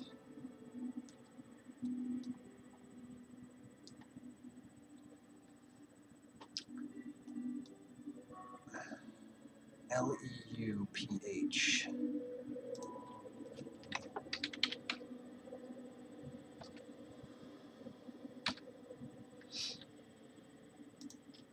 Aha. Isn't that special? I think that we will. Says we can do it from Aviona Minor. So we will. Absolutely. Need to get better. Well, you know, I'm learning you some stuff right now, right? What issue are you facing in the game that you got right now that I could maybe help you with?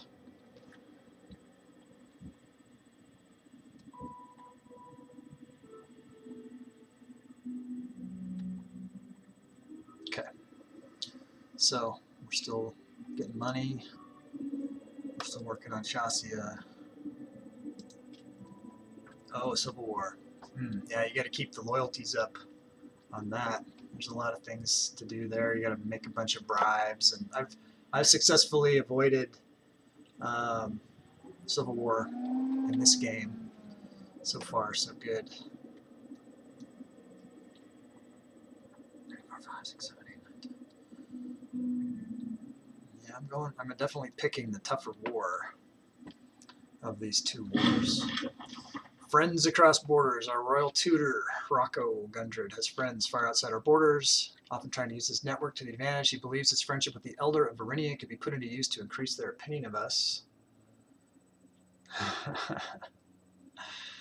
All we would have to do is send some of our wealth, try to improve reputation of Varinia. We don't care about Varinia.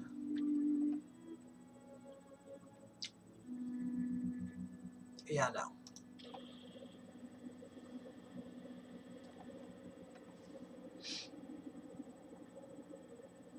Pass. Hard pass.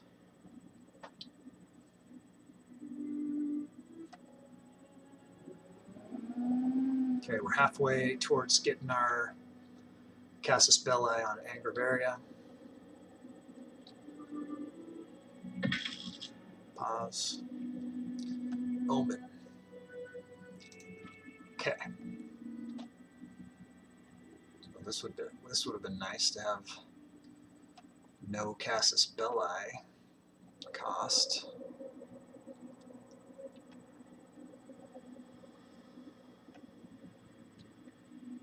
Yeah, maybe. Maybe he didn't like that.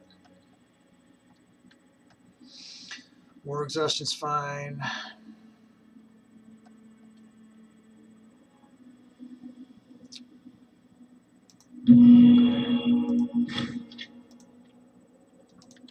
Increase the slave output. How's our score? We're in 8th place behind Egypt.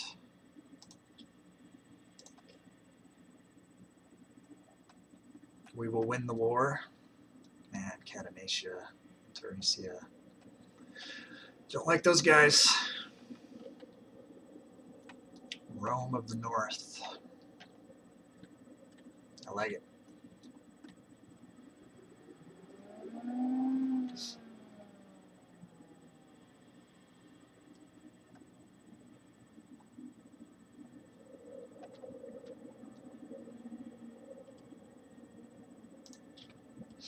Okay, what's this? 25 supporters, 85 loyalty. He's looking good. Future King, Rocco. A petitioner approaches. A mature individual by the name of Actolake Meribades approaches our king in private. In a hushed voice, he spoke of a vision of the near future in which he was found by his loved ones having been impaled by a battering ram. With shaking hands, he offered all his worldly goods to the state in return for our protection. We gain some gold and he gets some loyalty, so we like this. Or we could get some stability, but nah, gold. Okay. Let's just do a quick. We're real close. I know we got to get a 50 here before we can do a city. So probably we'll save this money and keep it in reserve for this war that we got going. That's going to happen pretty soon on the 1st of September. So in just a few months we'll get that and we'll go to war. And I'm feeling confident that we will be triumphant.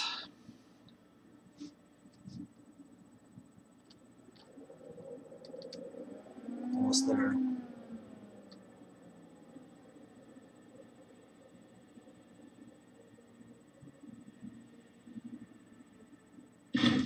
Pause. Got it. Okay. All right, so Angraveria. Let's take a last look because you want to measure twice and cut once. Spore. All right, so look at this. They're not in a defensive league. They are allied with Cherusia. So this is probably just going to be a war with these two. Let's look at Cherusia. Now Cherusia is allied with Angraveria and is in a defensive league with... But somebody's dropped out of here. Wasn't there another one in here, like Fascia or something? Now they're not there anymore. I don't know what happened to them. But they're certainly not there anymore. So we'll probably be in a war with these guys. And we're going to try to take all that land. And then after we've taken that land, we'll probably want to try to get this stuff by migrations, right? And we'll be down here, and we'll be able to take a look at some of this. And we'll have a really weird shaped country at that point, and then we'll want to see where we're at with, you know, missions and stuff. So we got 37 here. All right. I am not afraid of this war. We're going to attack them. Take Chassia. We're going to bring Burgundia. They're going to help us. We're at war, people. Let's raise the levy and let's take a look at all this stuff. We gotta. I like to go extra hard on my army maintenance because, you know, I want the boost. You know, whatever we get, bonus morale. You know, happiness goes down for a while. It's fine.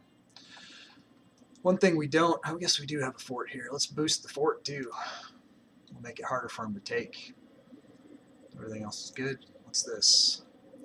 We are at war with Cherusia and Angraveria, which means we are not at war with Markomania. So we're basically only going to, unless they jump in, which you never know, we'll be looking to gain this bit of property here, which looks pretty good. Let's count the territories. 1, 2, 3, 4, 5, 6, 7, 8, 9, 10, 11, 12. That'll definitely make us a major power when we get it. We only need 9 to get that, so that's all good. We're going to sit here until our morale goes up all the way. We're going to raise our levies up too.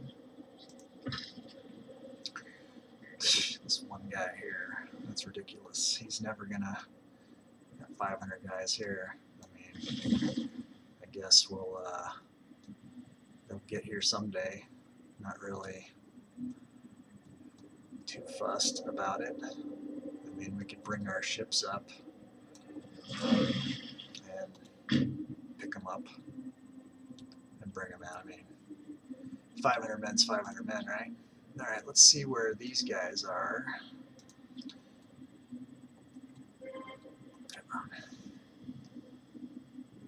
Are they down here? They are. I thought they were up here for some reason, but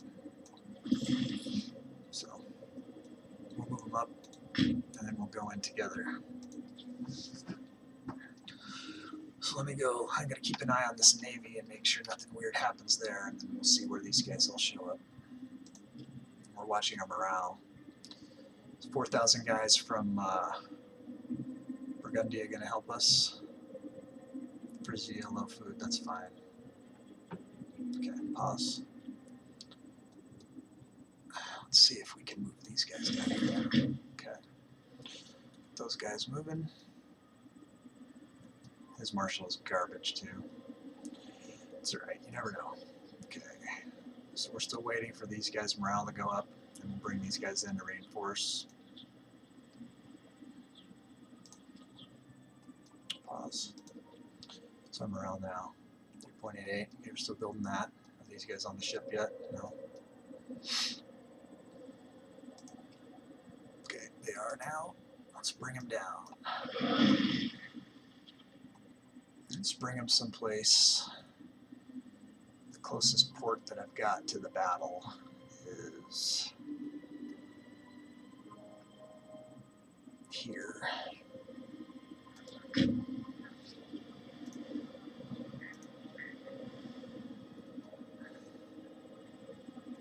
Okay, so we're watching our morale. We want that to go up.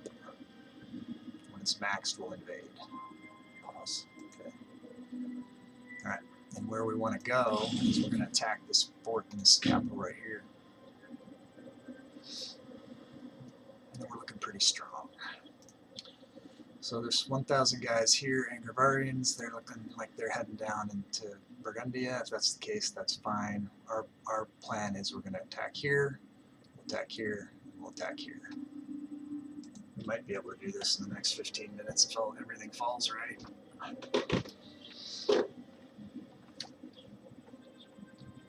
eye out for any mercenaries. I don't think there's anybody super close. We're no longer importing livestock from Haeduia. This is probably a place we just attacked or something. So let's go here, see if we can get livestock from somewhere else real quick. Looks like we definitely can. From one of our own places. Is this Noricum? No, this isn't us. That's fine. What about wood, stone, iron, or marble? Nope. Not available. Where are we at with our chassis? Still got a ways to go there. Maybe it'll come up. Maybe not.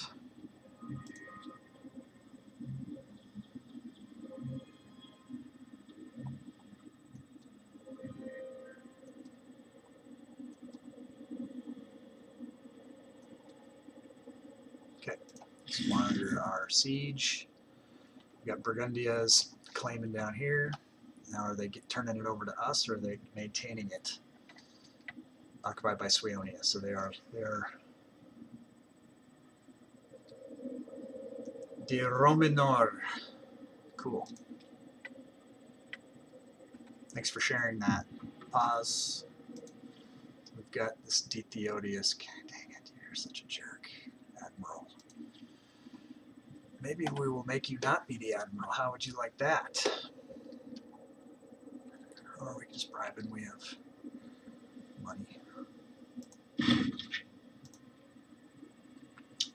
That's what you wanted.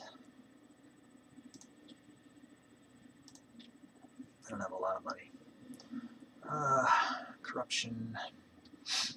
You know what we want to do is this too. He's not doing anything else. Let's look at his son, see if he's 12 yet. He is. Alright, so we can tutor him.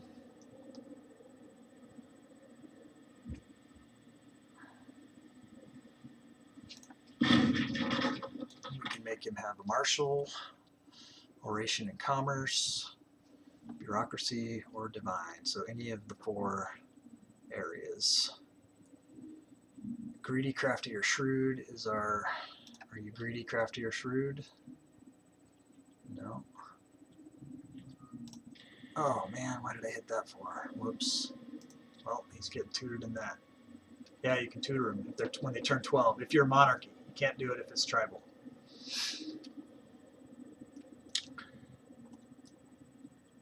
Right.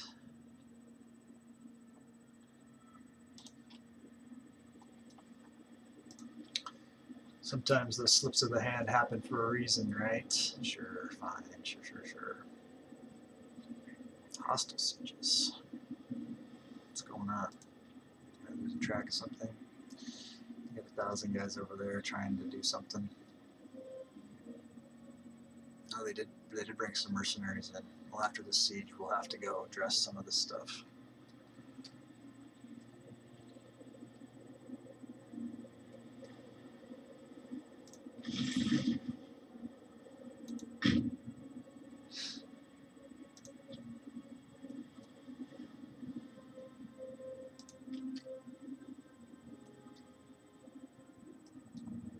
If we need to.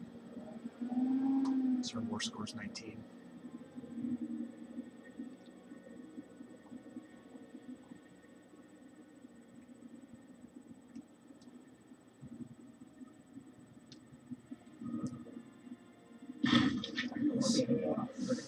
Plot, cut out the middleman. Lately, rumors focused on the increasingly frequent matrimonial tiffs between King Astromgundred and his consort Ingeborg have been circling the palace, creating an atmosphere that's dividing the court and repelling visitors. The darkest of these years tell of the imminent assassination of the king by the consort's hand, that Hrakogundred, the heir to the throne and child of King Astrom and Ingeborg, might succeed to the throne immediately under the consort's guidance, thus bypass the king entirely. This breed of gossip gives Suionia pause. Well, she's a 52. Loyalty. The royal consort is not some low schemer, starts a plot change, she gains loyalty, or have her tailed immediately, which would start a different plot event train and we would lose some gold. Well, let's just trust our wife, huh? Maybe. Save money. Pause. Alright, so we get the 6,000 guys coming in here. Man, they're really hammering Burgundy too, eh?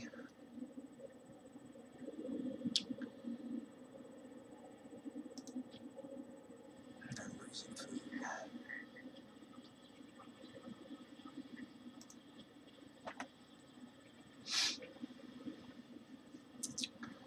Well, it's looking less and less like this is going to happen.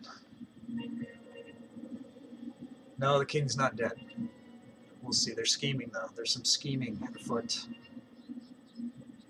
And slow the speed down just a touch because it's getting a little rampant here.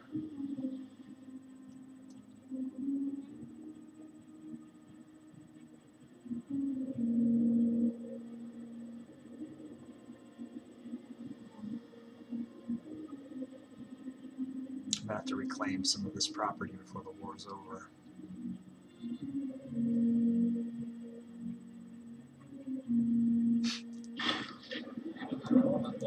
The tension between Askrim and Ingibert seems to have abated, and the vile murmuring of treason have disappeared from the stoa of the palace. Perhaps the matter was simply a poor attempt at humor, or indeed the consort may have come to her senses. One less thing to worry about.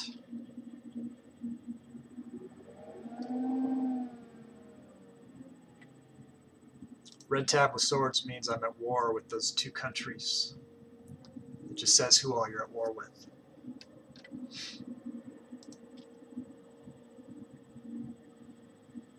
The siege is almost resolved, but they're really driving here.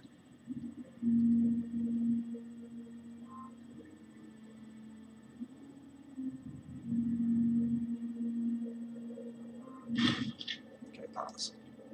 Okay, so we won that siege. So we'll start grabbing all these. This 8,500 guys. What's going on here? Burgundians, 4,500. We'll start moving down. You know, they got a lot of guys there. We got some guys here. We can take them, I think. Remember, mine's a legion, so they're twice as powerful as those normal stacks.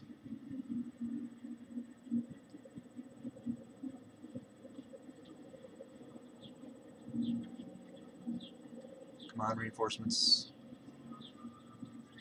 The king is taking them out solo there.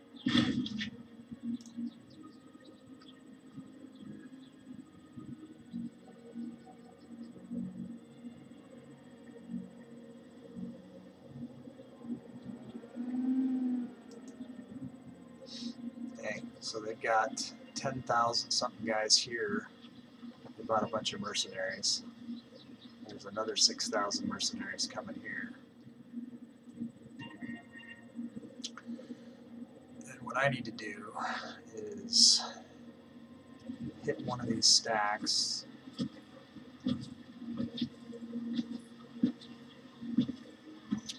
It's time to test my legion, huh? Morale is low here. If I go down here and hit these guys, that would be a good thing to do. These 500 guys. 500 there. 5 minutes to go. The one I really need to hit is this one, though. It's a bigger stack. What's my morale? It says my morale is high.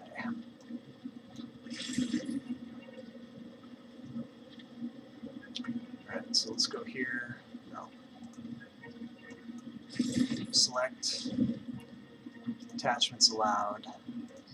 Let's attach these other units to it so that they're moving together better. Okay. And we'll come here. Where are these guys going? Tropea. There. See what happens.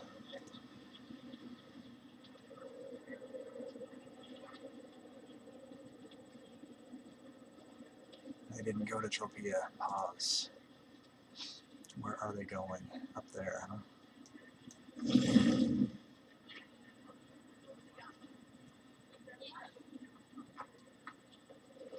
they're going to go up here and try to sack that. If I can sack this before they sack that, then, I mean, I might win. I don't know how much I would have to do.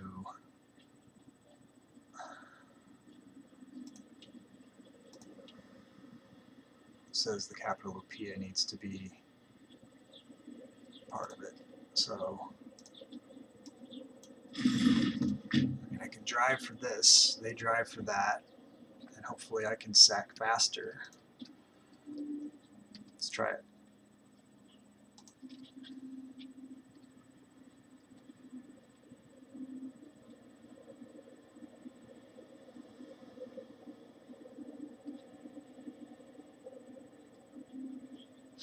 I'm already sieging, so hopefully my siege goes faster.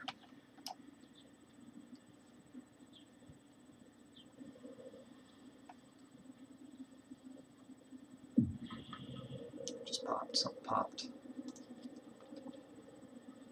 I don't know what. Lack of food. My guys are starving now. That's awesome. Not awesome. Okay.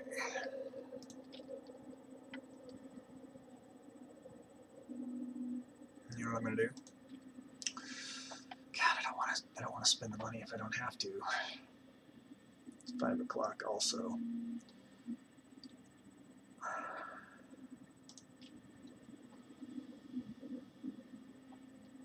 What's the nearest mercenaries right now? I only want recruitable. They're so far away. 8,000 guys there. I seem like they're closer. 6,000 guys there. I seem like they're even closer.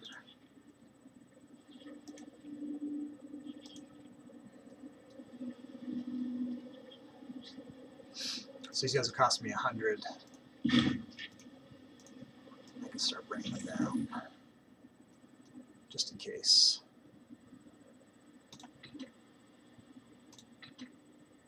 The leader is disloyal and pursues his own agenda. What? That's not right.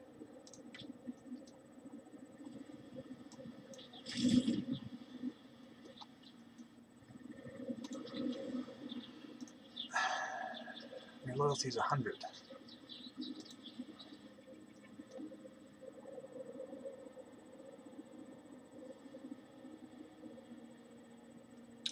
Alright, well, let's see if that, maybe I just need to run it down for a second.